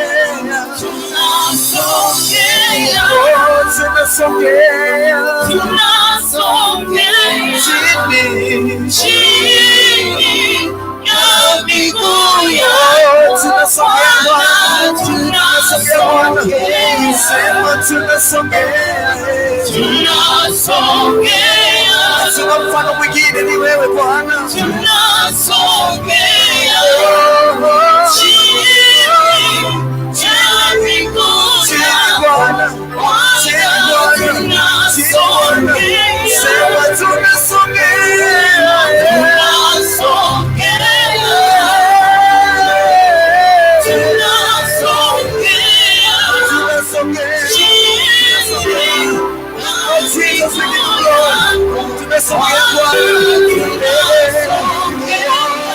Tunasogea mbele zako wengine na wewe Bwana.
Tunasogea Bwana, tunasogea miguu yako Bwana, tukija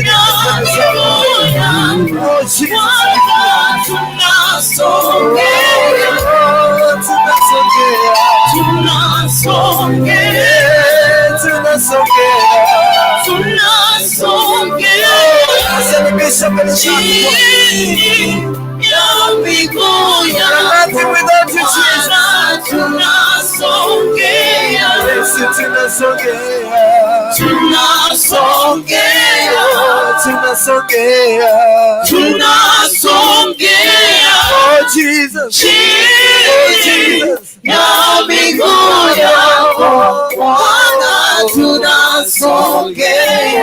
tunasogea Baba, tunasogea chini ya miguu yako Bwana, kutenda maajabu kama wewe,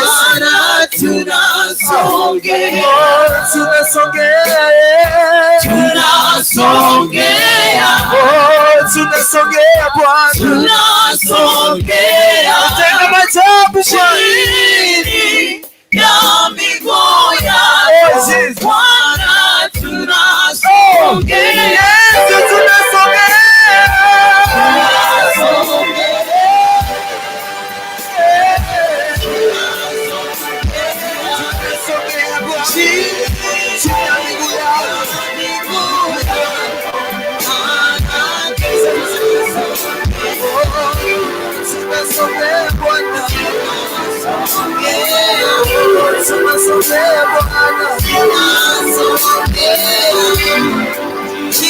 tunasogea mbele zako Bwana, tusamehe dhambi Bwana,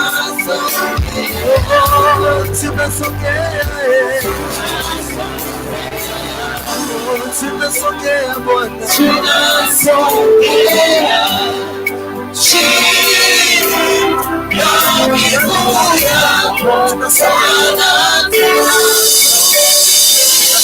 kuna mwingine kama wewe Bwana, sura wako ni ngome imara. Kuna mwingine na wewe shida miguu yako. Yesu tunaona kama wewe Bwana, hatuna mwingine na wewe Yesu. Tunasogea mbele zako Jesus.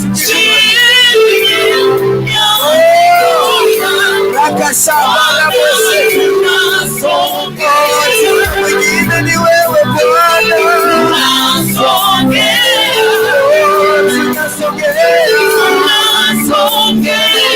thank you Jesus.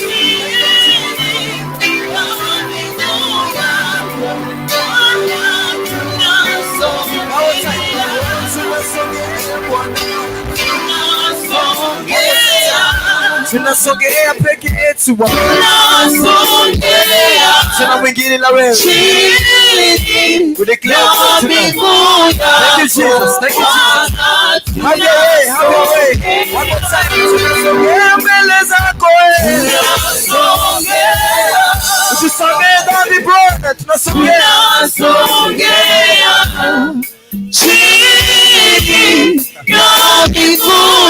tunasogea Bwana,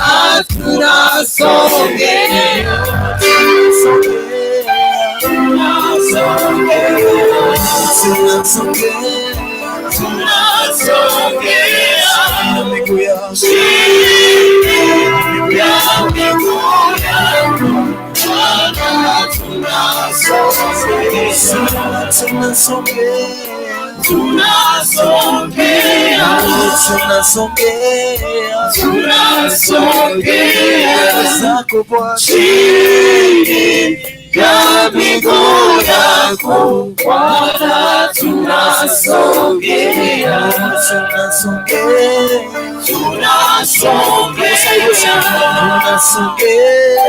Let's worship him. Let's give him worship. He deserves it. Anastahili sifa zetu. Mwambie tu.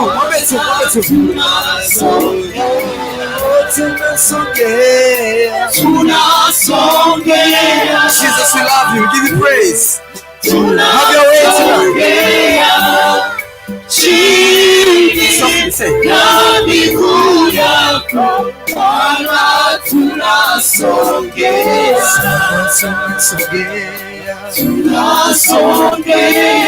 Tunasogea Bwana, chini ya miguu yako Bwana, tunasogea. I surrender all to you. Everything I give to you. I surrender all to you. Everything I give to you. Oh Jesus, withholding nothing, withholding nothing, withholding nothing. Oh Jesus, withholding nothing.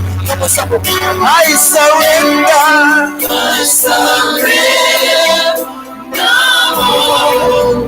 to you. Yes, you can do better. You can do better. Everything I give to you. I surrender. I surrender.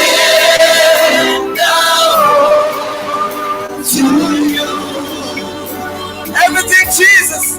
Everything. Oh, yes, Lord. To Withholding nothing. Withholding nothing. Withholding nothing.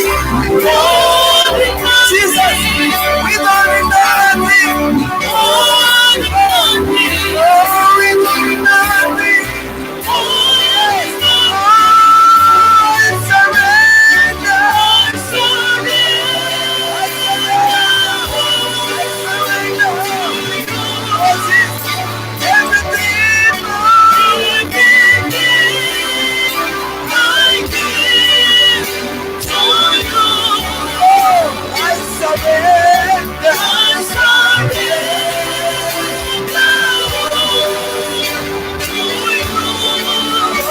Everything, Jesus.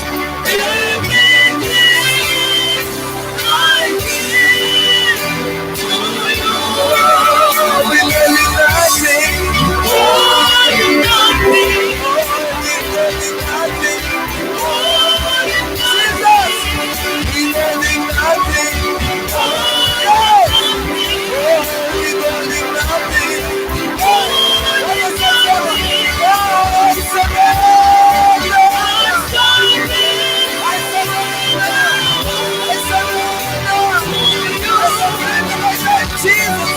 I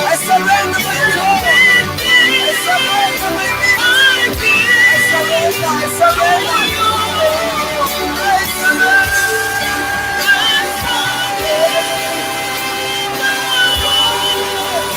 I surrender. I surrender. Everything I give to you.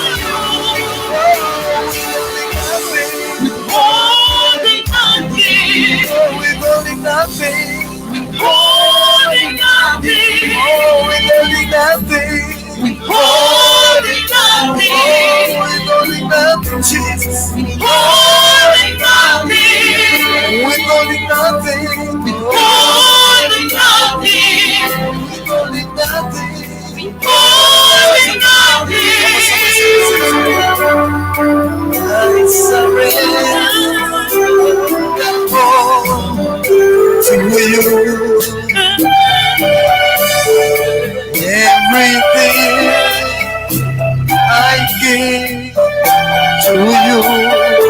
Oh, Jesus, of your way. I surrender all to you.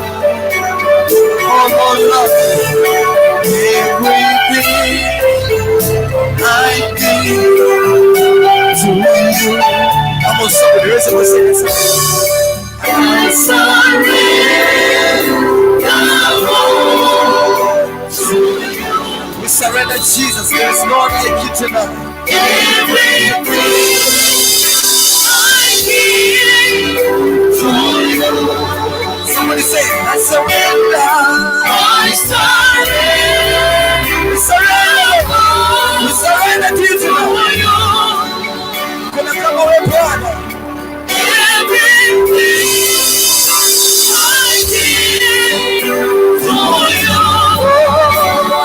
nothing. Withholding nothing. Withholding nothing. Withholding nothing. Withholding nothing. Withholding nothing. Yes. Withholding nothing, Jesus. Withholding nothing. Withholding nothing, Papa. Withholding nothing. Withholding nothing, Jehovah Jireh. Withholding nothing. Withholding nothing, Jehovah Nissi. Withholding nothing. Withholding nothing, Emmanuel. Withholding nothing. Withholding nothing.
Jesus, you're holding nothing to you.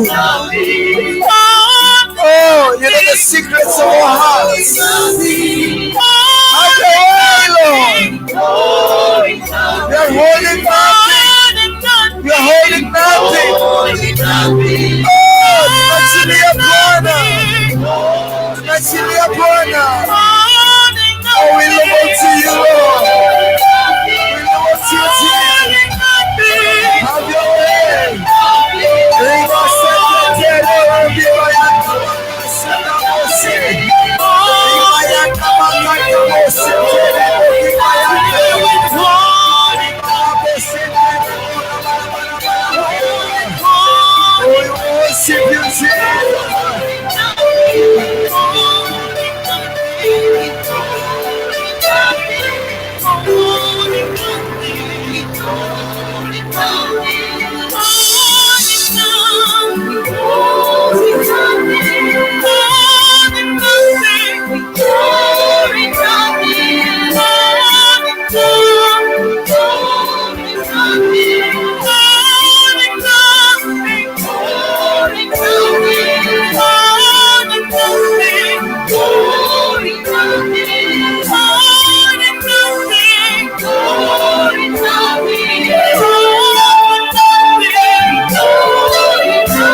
Jesus.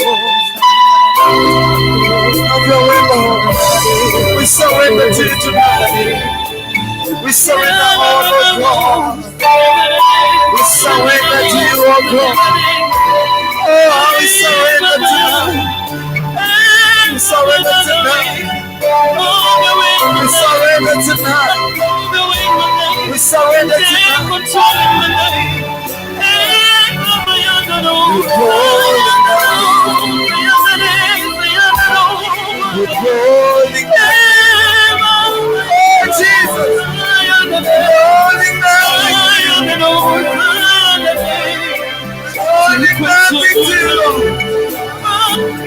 Take your glory, take your glory, take your glory. Have your way, have your way, have your way. Have your way, Jesus. Have your way, Jesus. We are holding nothing but you. Oh, we are holding nothing tonight. Have your way tonight, oh God. Have your way, Jesus. Have your way, Jesus. Have your way, Jesus. You're holding nothing. We are holding nothing. We are holding nothing, Lord. Tonight we surrender. We surrender to you. We surrender to you. We surrender to you tonight. Oh, we surrender. We surrender. We surrender. We surrender. You're the one who is. The one who is to come. We surrender. We surrender, our God. We're holding nothing, Jesus. We're holding nothing. We're holding nothing. We're holding nothing. Withholding nothing. Oh, withholding nothing. Withholding nothing. Come on, somebody raise your voice. Withholding nothing. Oh, yes. Withholding withholding nothing, withholding nothing, withholding nothing, withholding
I surrender all.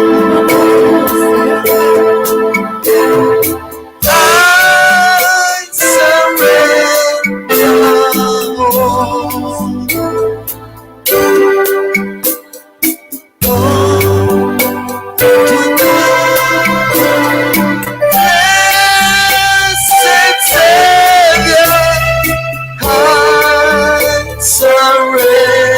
all. Come on, somebody raise your voices. I surrender. I surrender. I surrender. I surrender. We can do that. Oh, Jesus. Oh, to thee, blessed Savior,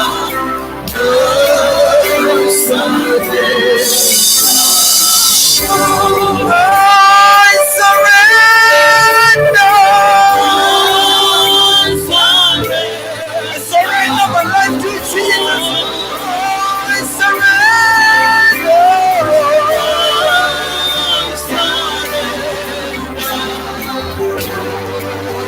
To me, listen, tell me, love Jesus.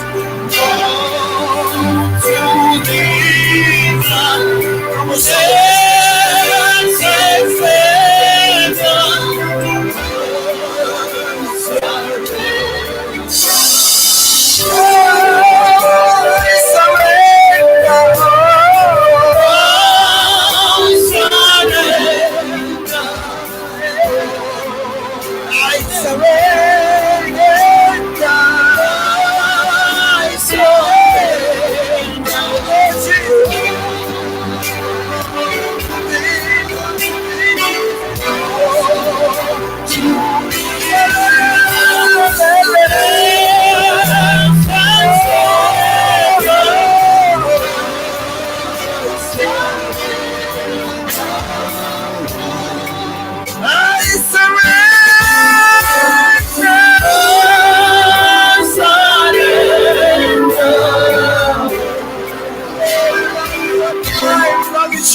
I surrender.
tunainua mikono yetu tukisema ee Bwana, ukatuokoa kutoka mautini.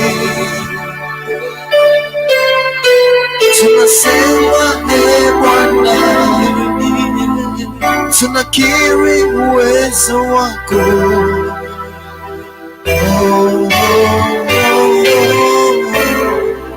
Wewe watosha. Tunainua mikono yetu tukisema ee Bwana, ukatuokoa kutoka mautini. Tunasema ee Bwana, tunakiri uwezo wako, tunakiri uwezo wako.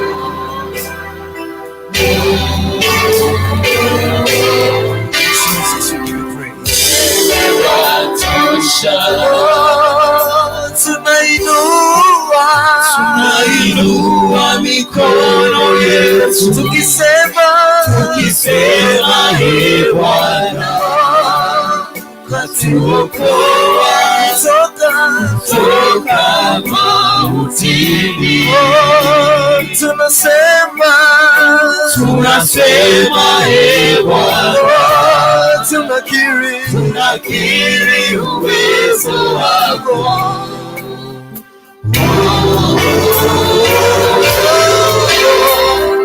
Wewe watosha. Bwana, tumekuja kwako. We worship you, Jesus. Let's give you praise. Uliinua jina lako, kwani wewe watosha. Wewe furaha yetu. Oh, oh, oh, oh, oh. Wewe watosha.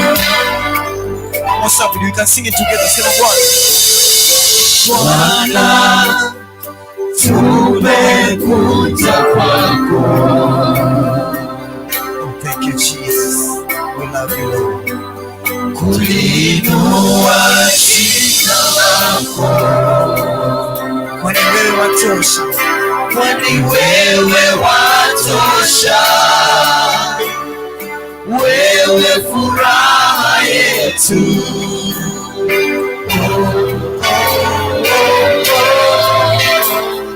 Wewe watosha. Sema Bwana, Bwana, tumekuja kwako.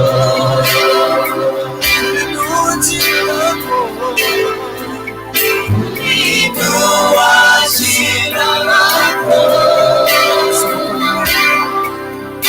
kwani wewe watosha.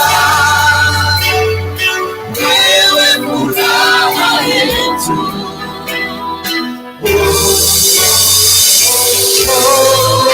Watosha. Wewe watosha. Tunainua mikono yetu tukisema ee Bwana, Jesus, we give you all power. Tunasema ee Bwana, tunakiri uwezo wako.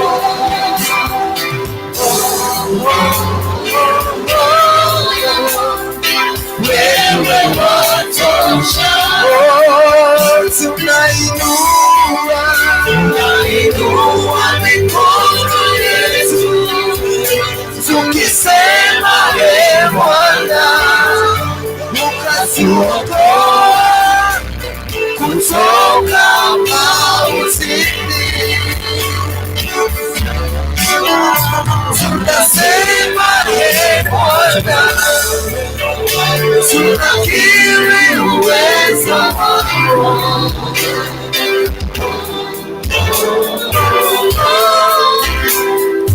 Wewe watosha. Asante sana. Inua mikono yetu tukisema Bwana, katuokoa Bwana, toka mautini. Tulifaa kukufa lakini ulitutetea Bwana, tunakuheshimu. Tunakiri uwezo wako.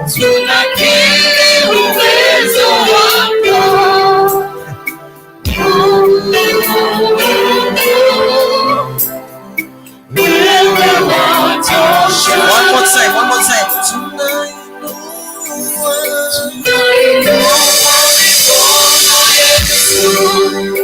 Tukisema Bwana, ukatuokoa kutoka mautini. Tunasema Bwana, tunakiri uwezo wako.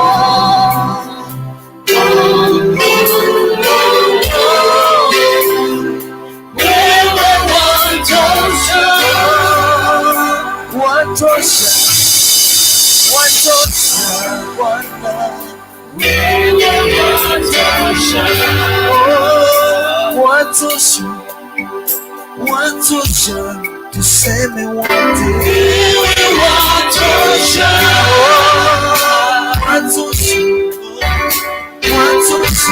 Yesu tunakupenda. Wewe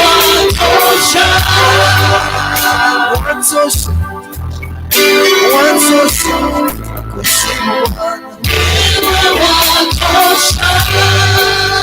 We love you Jesus. We love you Jesus for this moment. Tunalibariki jina lako Bwana, kwa sababu unatosha. Unatosha yote. Hakuna mwingine kama wewe. Hakuna mwingine wa kulinganishwa na wewe. Umejaa nguvu na uwezo. Umejaa mamlaka zote. Pokea sifa zote Bwana, kwa sababu unatosha. Maishani mwetu ni wewe unatosha. Katika madhabahu haya ni wewe unatosha. Katika kanisa lako ni wewe unatosha. Ndani ya nyumba hii ni wewe unatosha. Juu ya mtumishi wako ni wewe unatosha. Juu ya waimbaji hawa ni wewe unatosha. Juu ya mama ni wewe unatosha. Juu ya vijana ni wewe unatosha. Juu ya wazee ni wewe unatosha. Wewe unatosha Bwana. Wewe unatosha Bwana. Wewe unatosha Bwana. Wewe unatosha Bwana. Wewe unatosha Bwana. Hatuna mwingine, ni wewe tu. Hatuna mwingine, ni wewe tu. Hatuna mwingine Bwana. Hatuna mwingine Bwana. Hatuna mwingine Bwana. Oh, give him praise. He's worthy of worship. He's worthy of worship tonight. He's worthy of worship. He's worthy of worship. He's worthy of worship. You deserve all the glory, Jesus. You deserve our praise. You deserve our praise. You deserve our praise. You deserve our praise, Lord. You deserve our praise tonight. You deserve our praise tonight.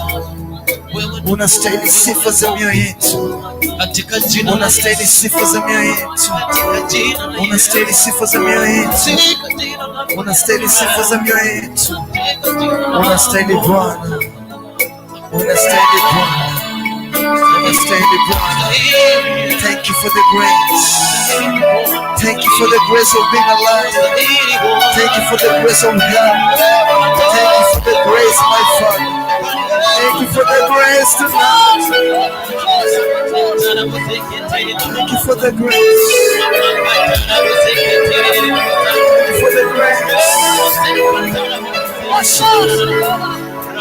Worship you for who you are.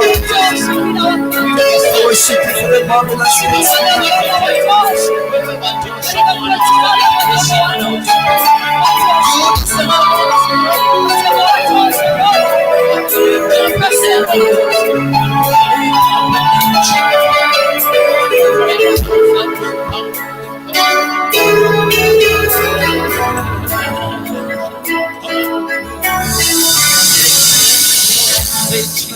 unatosha Bwana, unatosha Bwana, unatosha Bwana, unatosha Bwana, unatosha Bwana, unatosha Bwana. The praise, you are the praise.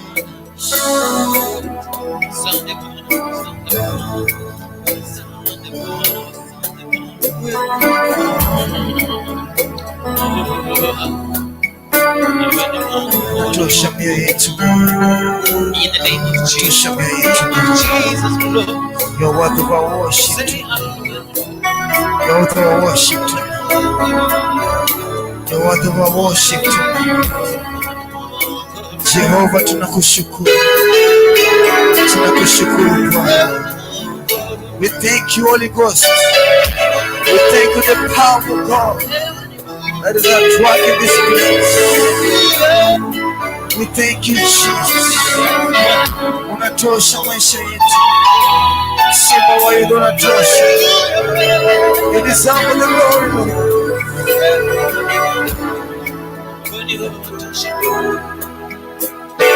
Name of Jesus. Name of Jesus. Name of Jesus. In the name of Jesus. In the name of Jesus. In the name of Jesus. In the name of Jesus. In the name of Jesus. In the name of Jesus. In the name of Jesus Christ. Where we will touch our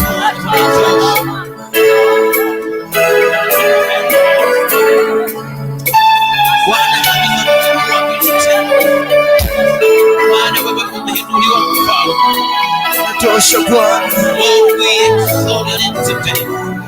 We exalt your presence today, this time, Lord. In the name of Jesus. Thank you, Jesus. Thank you, Redeemer. Thank you, Jesus.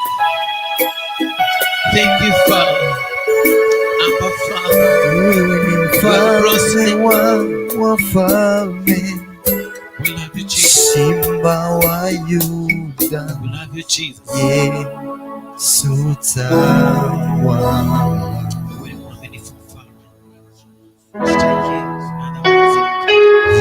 Yesu tawala. Oh, Yesu tawala.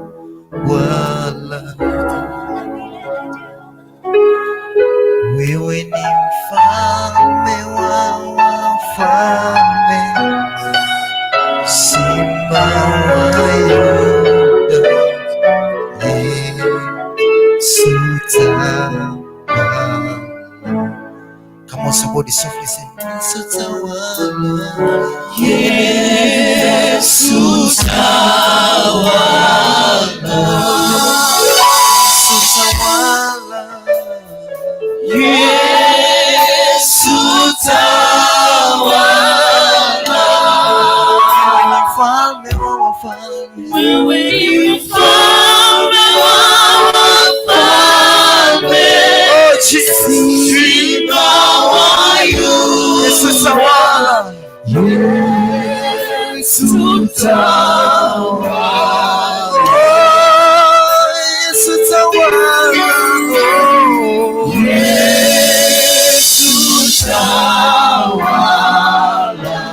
Tawala maisha yetu, Yesu tawala yote Bwana. Yesu tawala. Wewe ni mfalme, wewe ni mfalme wa wafalme, Simba wa Yuda, Yesu tawala. Tawala, tawala, Yesu tawala, Yesu tawala, Yesu tawala maisha yetu Bwana, Yesu tawala. Mfalme,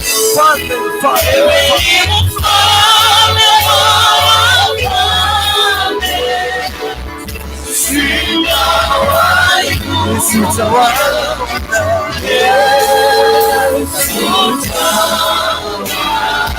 Wewe ni mfalme wa wafalme. Jina lako litukuzwe. Tawala Bwana. Tawala Bwana. Tawala Bwana. Wewe ni mfalme wa wafalme.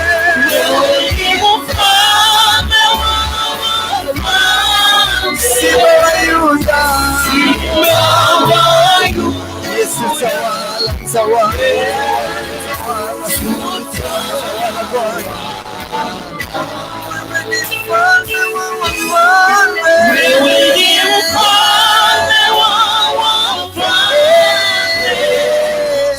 Simba wa Yuda.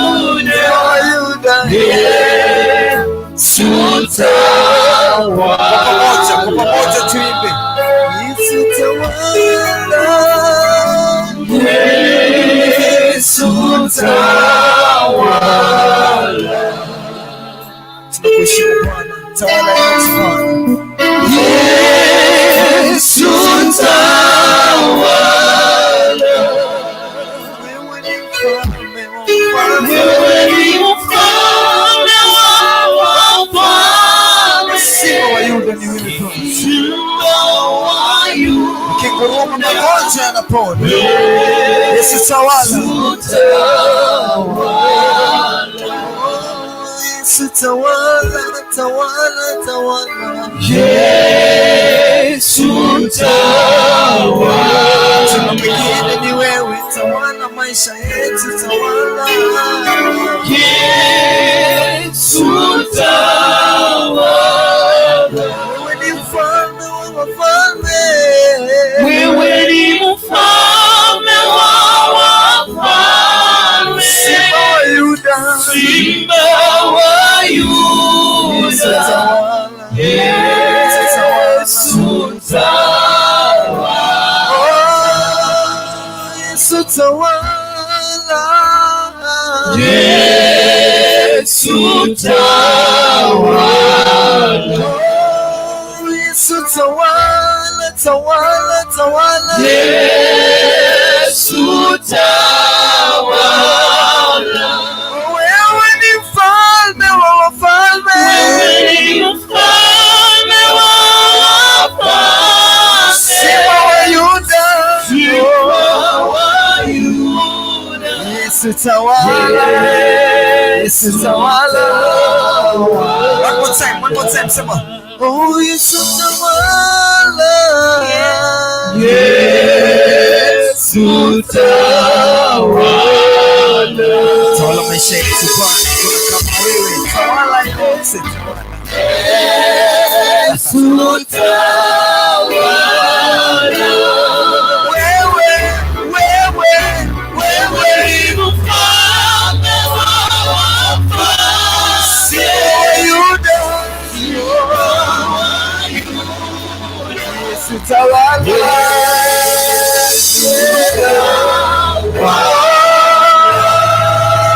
Yesu tawala. Yesu tawala.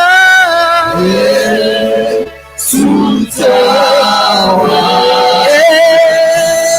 Yesu tawala, tawala.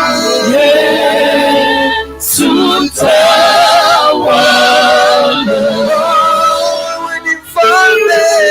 Wewe ni mfalme wa wafalme. Simba wa Yuda.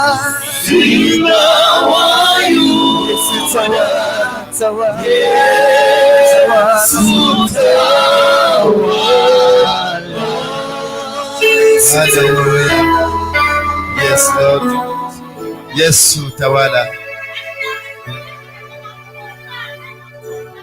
Yes. Yes. Ako wapi? Mikaeli. Umeambiwa ni nani? Ameenda. Jesus. Hallelujah. Mikaeli amemwambia akuje. Bwana Yesu, situmi. Mfunge na shuka moja tu, si imetosha. Aweke chai. Christy ni nani? Ma'am. Yes. Who are you? Who are you? Wewe ni nani? Mtoto wako. Sasa uko wapi sahi? Unafanya nini? Nani amekwambia ukuje huko?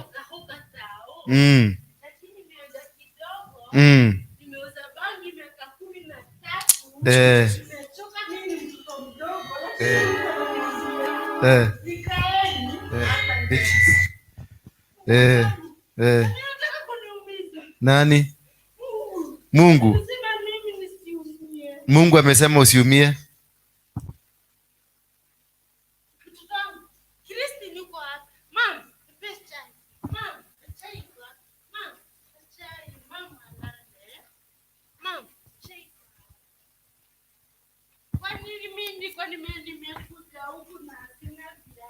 Kwani mama nimekuwa wapi?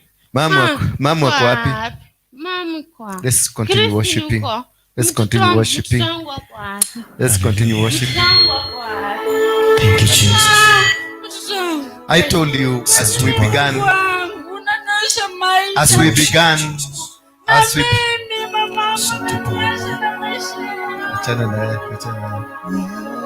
Yes. There is power. Wonder-working power in the blood of the Lord Jesus. There is power, wonder-working power in the precious blood of the Lord. There is power.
Oh, there is power, wonder-working power in the blood of the Lord Jesus. There is power, wonder-working power in the precious blood of the Lord.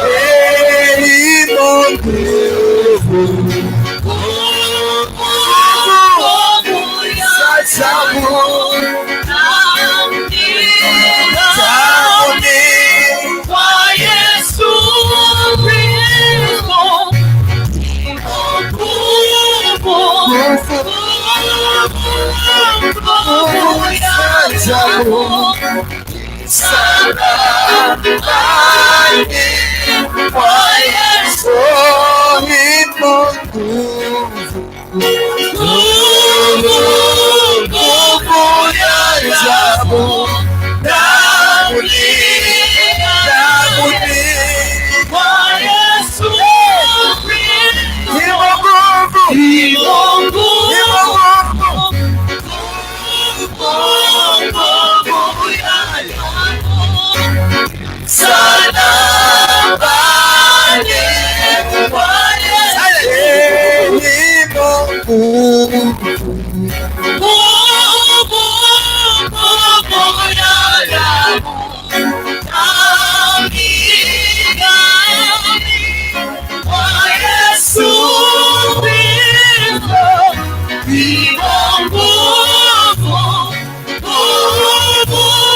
nguvu ya ajabu sana.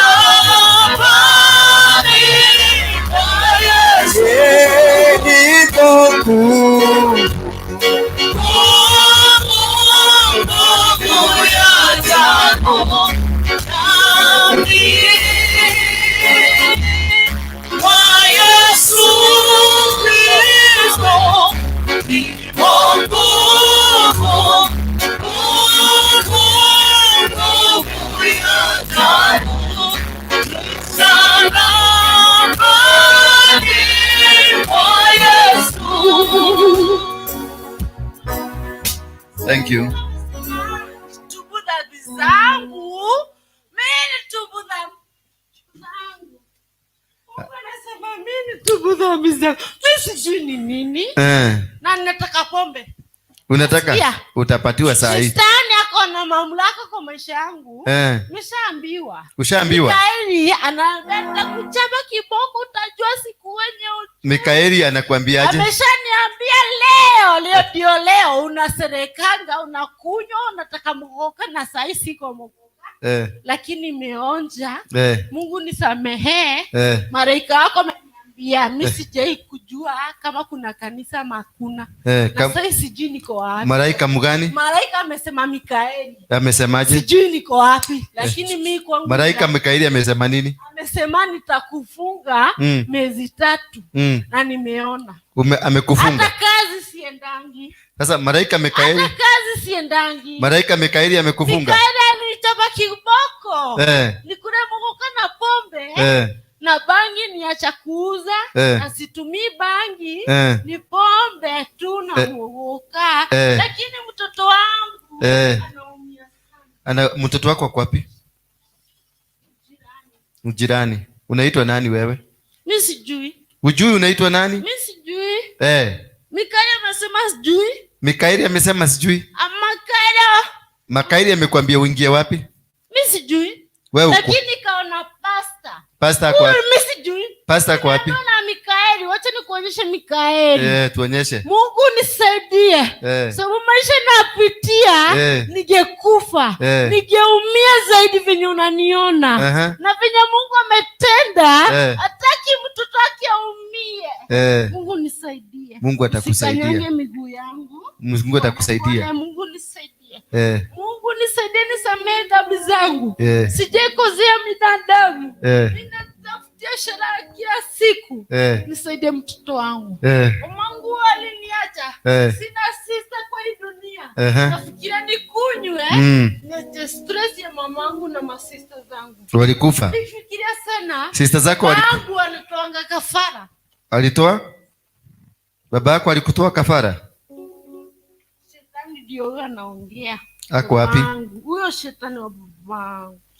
Shetani wa baba yako? Anapiga magoti. Anapiga nini toka hapo? Magoti hivyo. Amepiga magoti. Anasemanga anapiga lewangi. Shetani wa babangu. Sasa amenijaribu kunitoa kafara, anashindwa. Ndio Mungu ako na uwezo mimi nionyeshe. Si mimi. Mikaeli anamuonyesha mimi siwezi kuacha. Mikaeli control my life. Mikaeli doesn't have kids. Mikaeli every kid doesn't talk. But I'm innocent. Sasa, I don't know how to talk much. Sasa sema Bwana Yesu. Sema Bwana Yesu. Sema damu ya Yesu. Sema damu ya Yesu.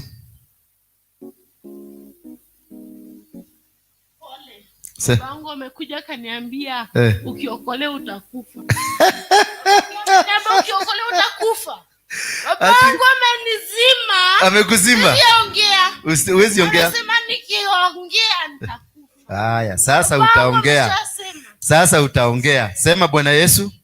Bwana Yesu. Nimekuja kwako. Nimekuja kwako. Uniokoe. Najua siko na John wapi naenda. Sema uniokoe. Uniokoe. Kutokana dhambi zangu. Na mashetani.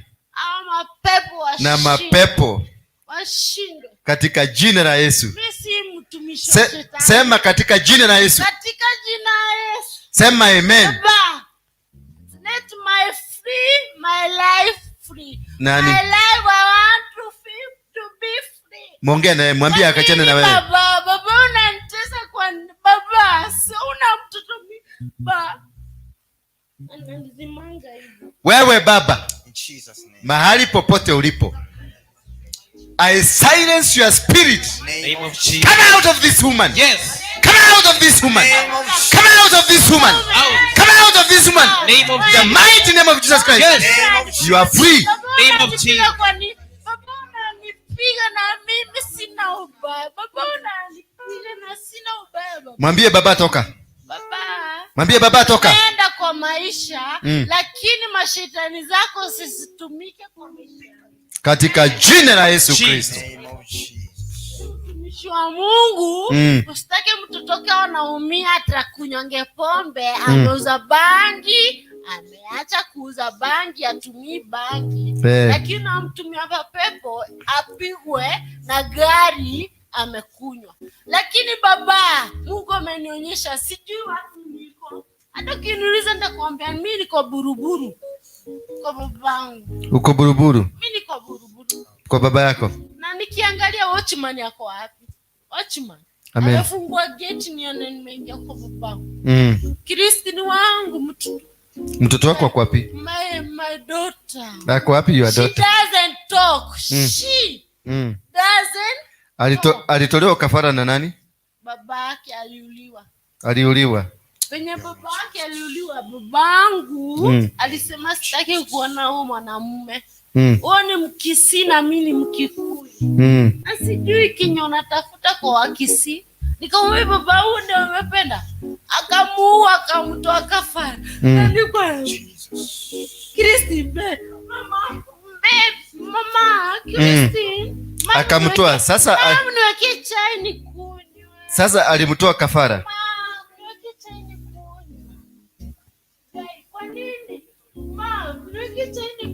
Atakuwekea. Mama yako ako wapi? Mama yako ako wapi? Kristi ni wako ako wapi? Ujui. Wewe ni hoka. Wewe unaitwa nani? Unaitwa nani? Shamiri Wamboi. Kwenu nyumbani ni wapi? Naivasha. Korino. Nyanyangu. Maombi yenye unaomba. Ndio nimefanya babangu azinitoa kafara. Oh, amen. Maombi unaomba. Simama basi. Mama. Simama basi.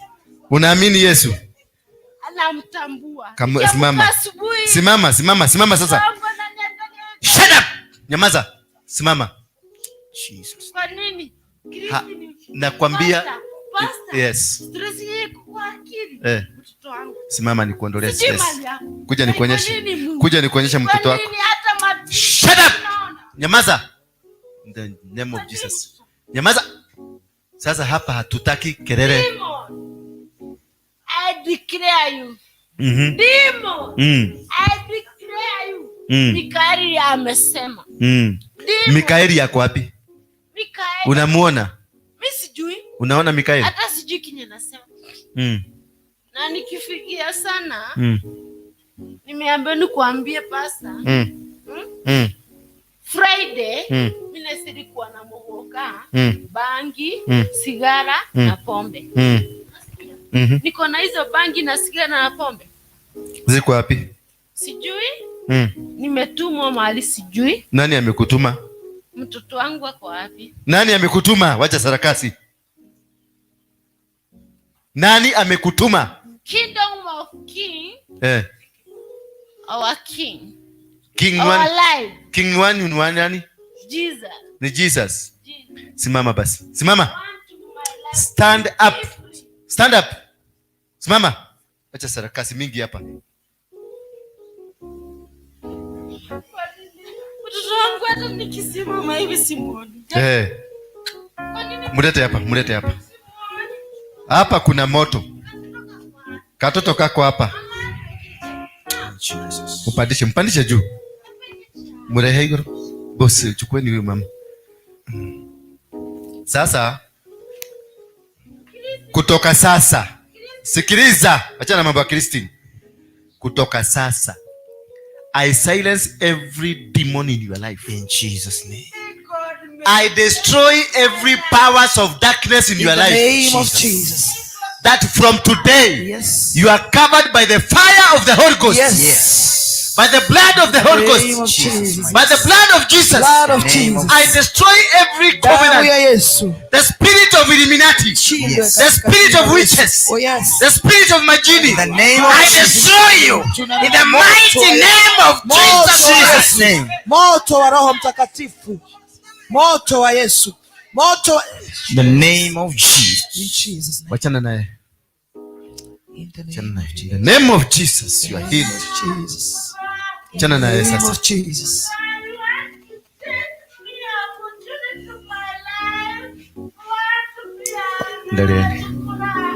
Tuendelee na wimbo. Gali, chukua shuka. Let's celebrate.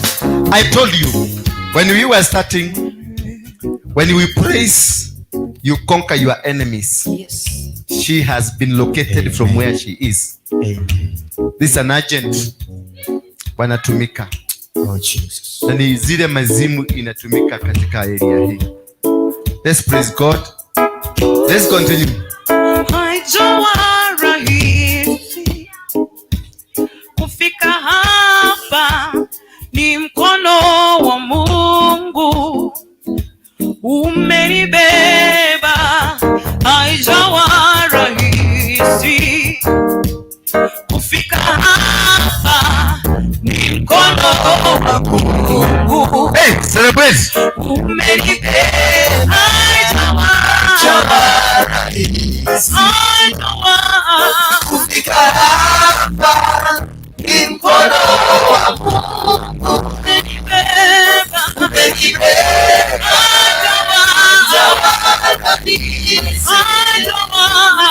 Kufika hapa, ni mkono wa Mungu umenibeba.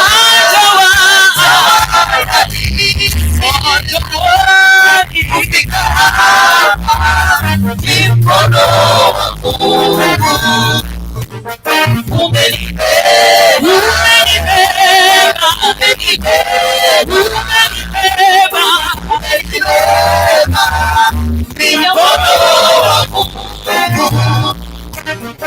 umenibeba.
Kufika hapa,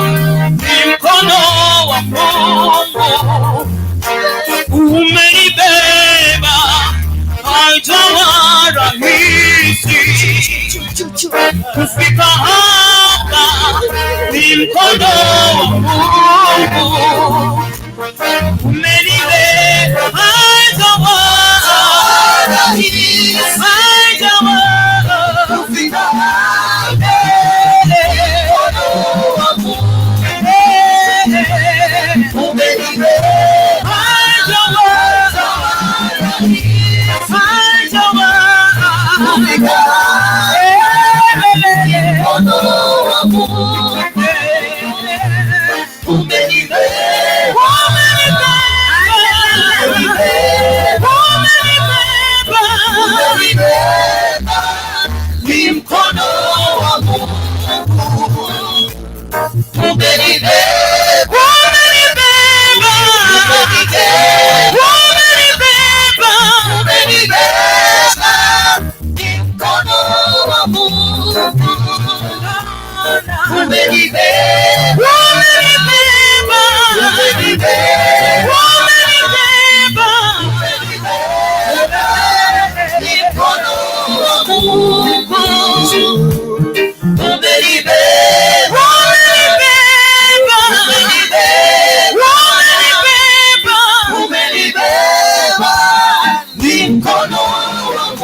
kufika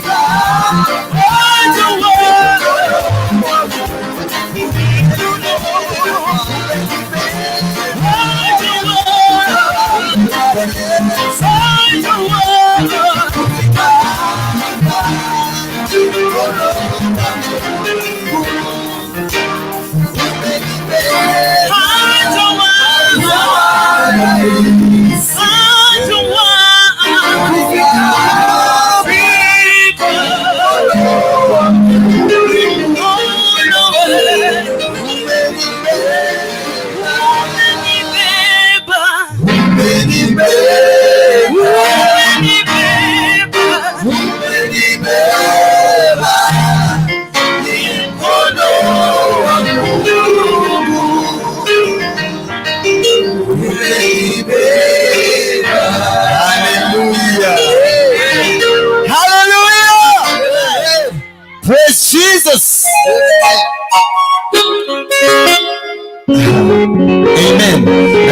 mwenzako high five.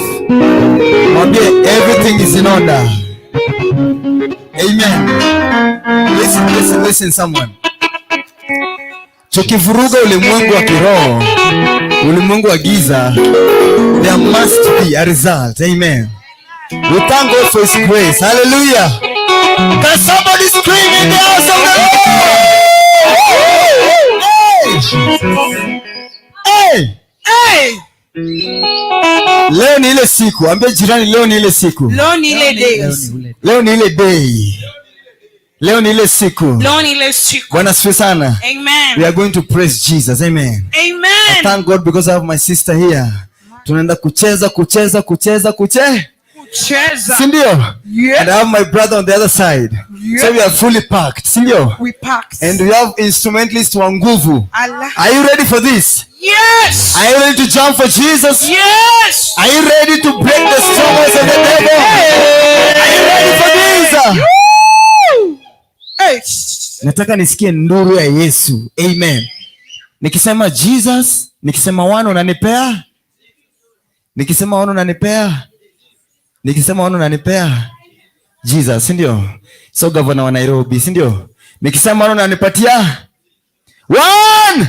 Jesus. Ayo Jesus imekufa bana. Tunaongelea Jesus aliye hai. Sindio?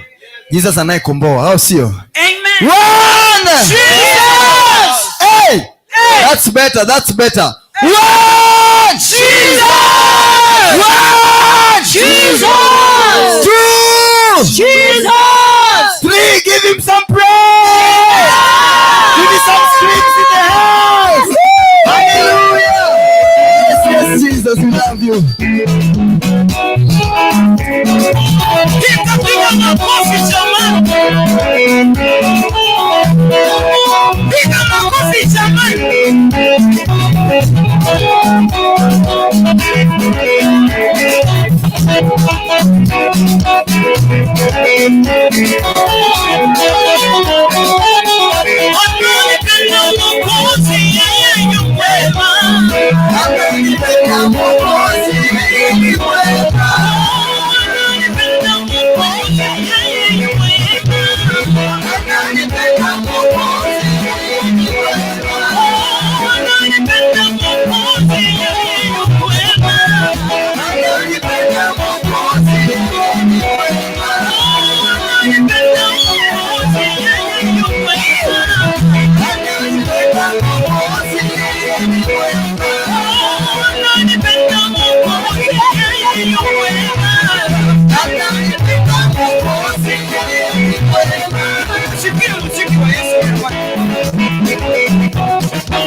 Kuna muziki wa Yesu. Kuna muziki jamani.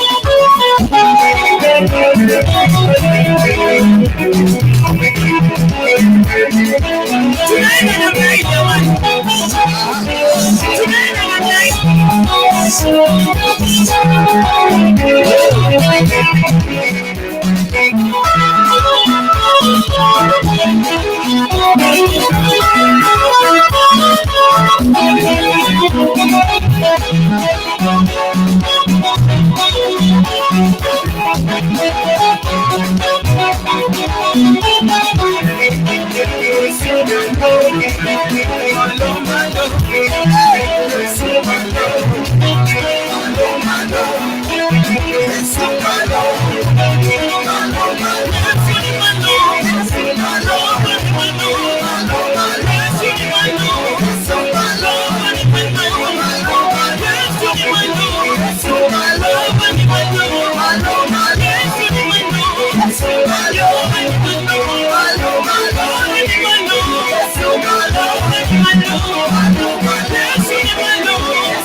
Wakikuyu tuko wapi? Wakikuyu wako? Waluya je? Waluya tuko wapi? Waluya mko wapi? Wajaluo je mko wapi? Wajaluo mko kwa nyumba? Tuko hapa. Wakisi je? Wakisi mko wapi? Hawa tu. Wakisi tuko wapi? Tuko hapa. Wakamba mko wapi? Wakamba mko wapi? Wamasai je? Wa Nigeria? Jamani, lazima tuwakilishe wote, si tunaenda Kikuyuni twende. Don't say.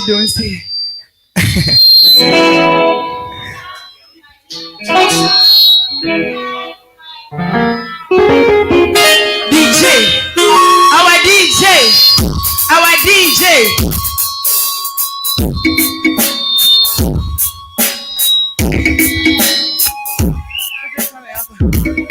Wakikuyu tunacheza aje? Wakikuyu tunacheza aje?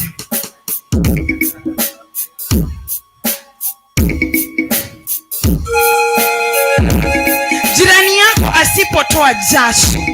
Munasikia?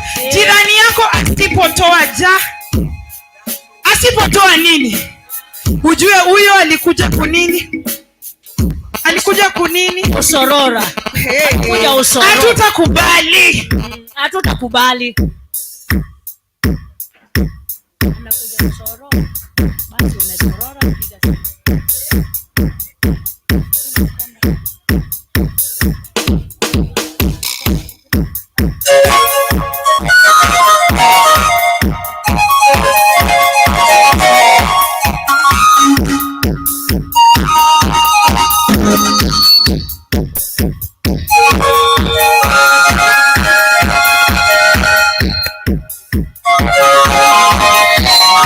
Wakikuyu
Hey!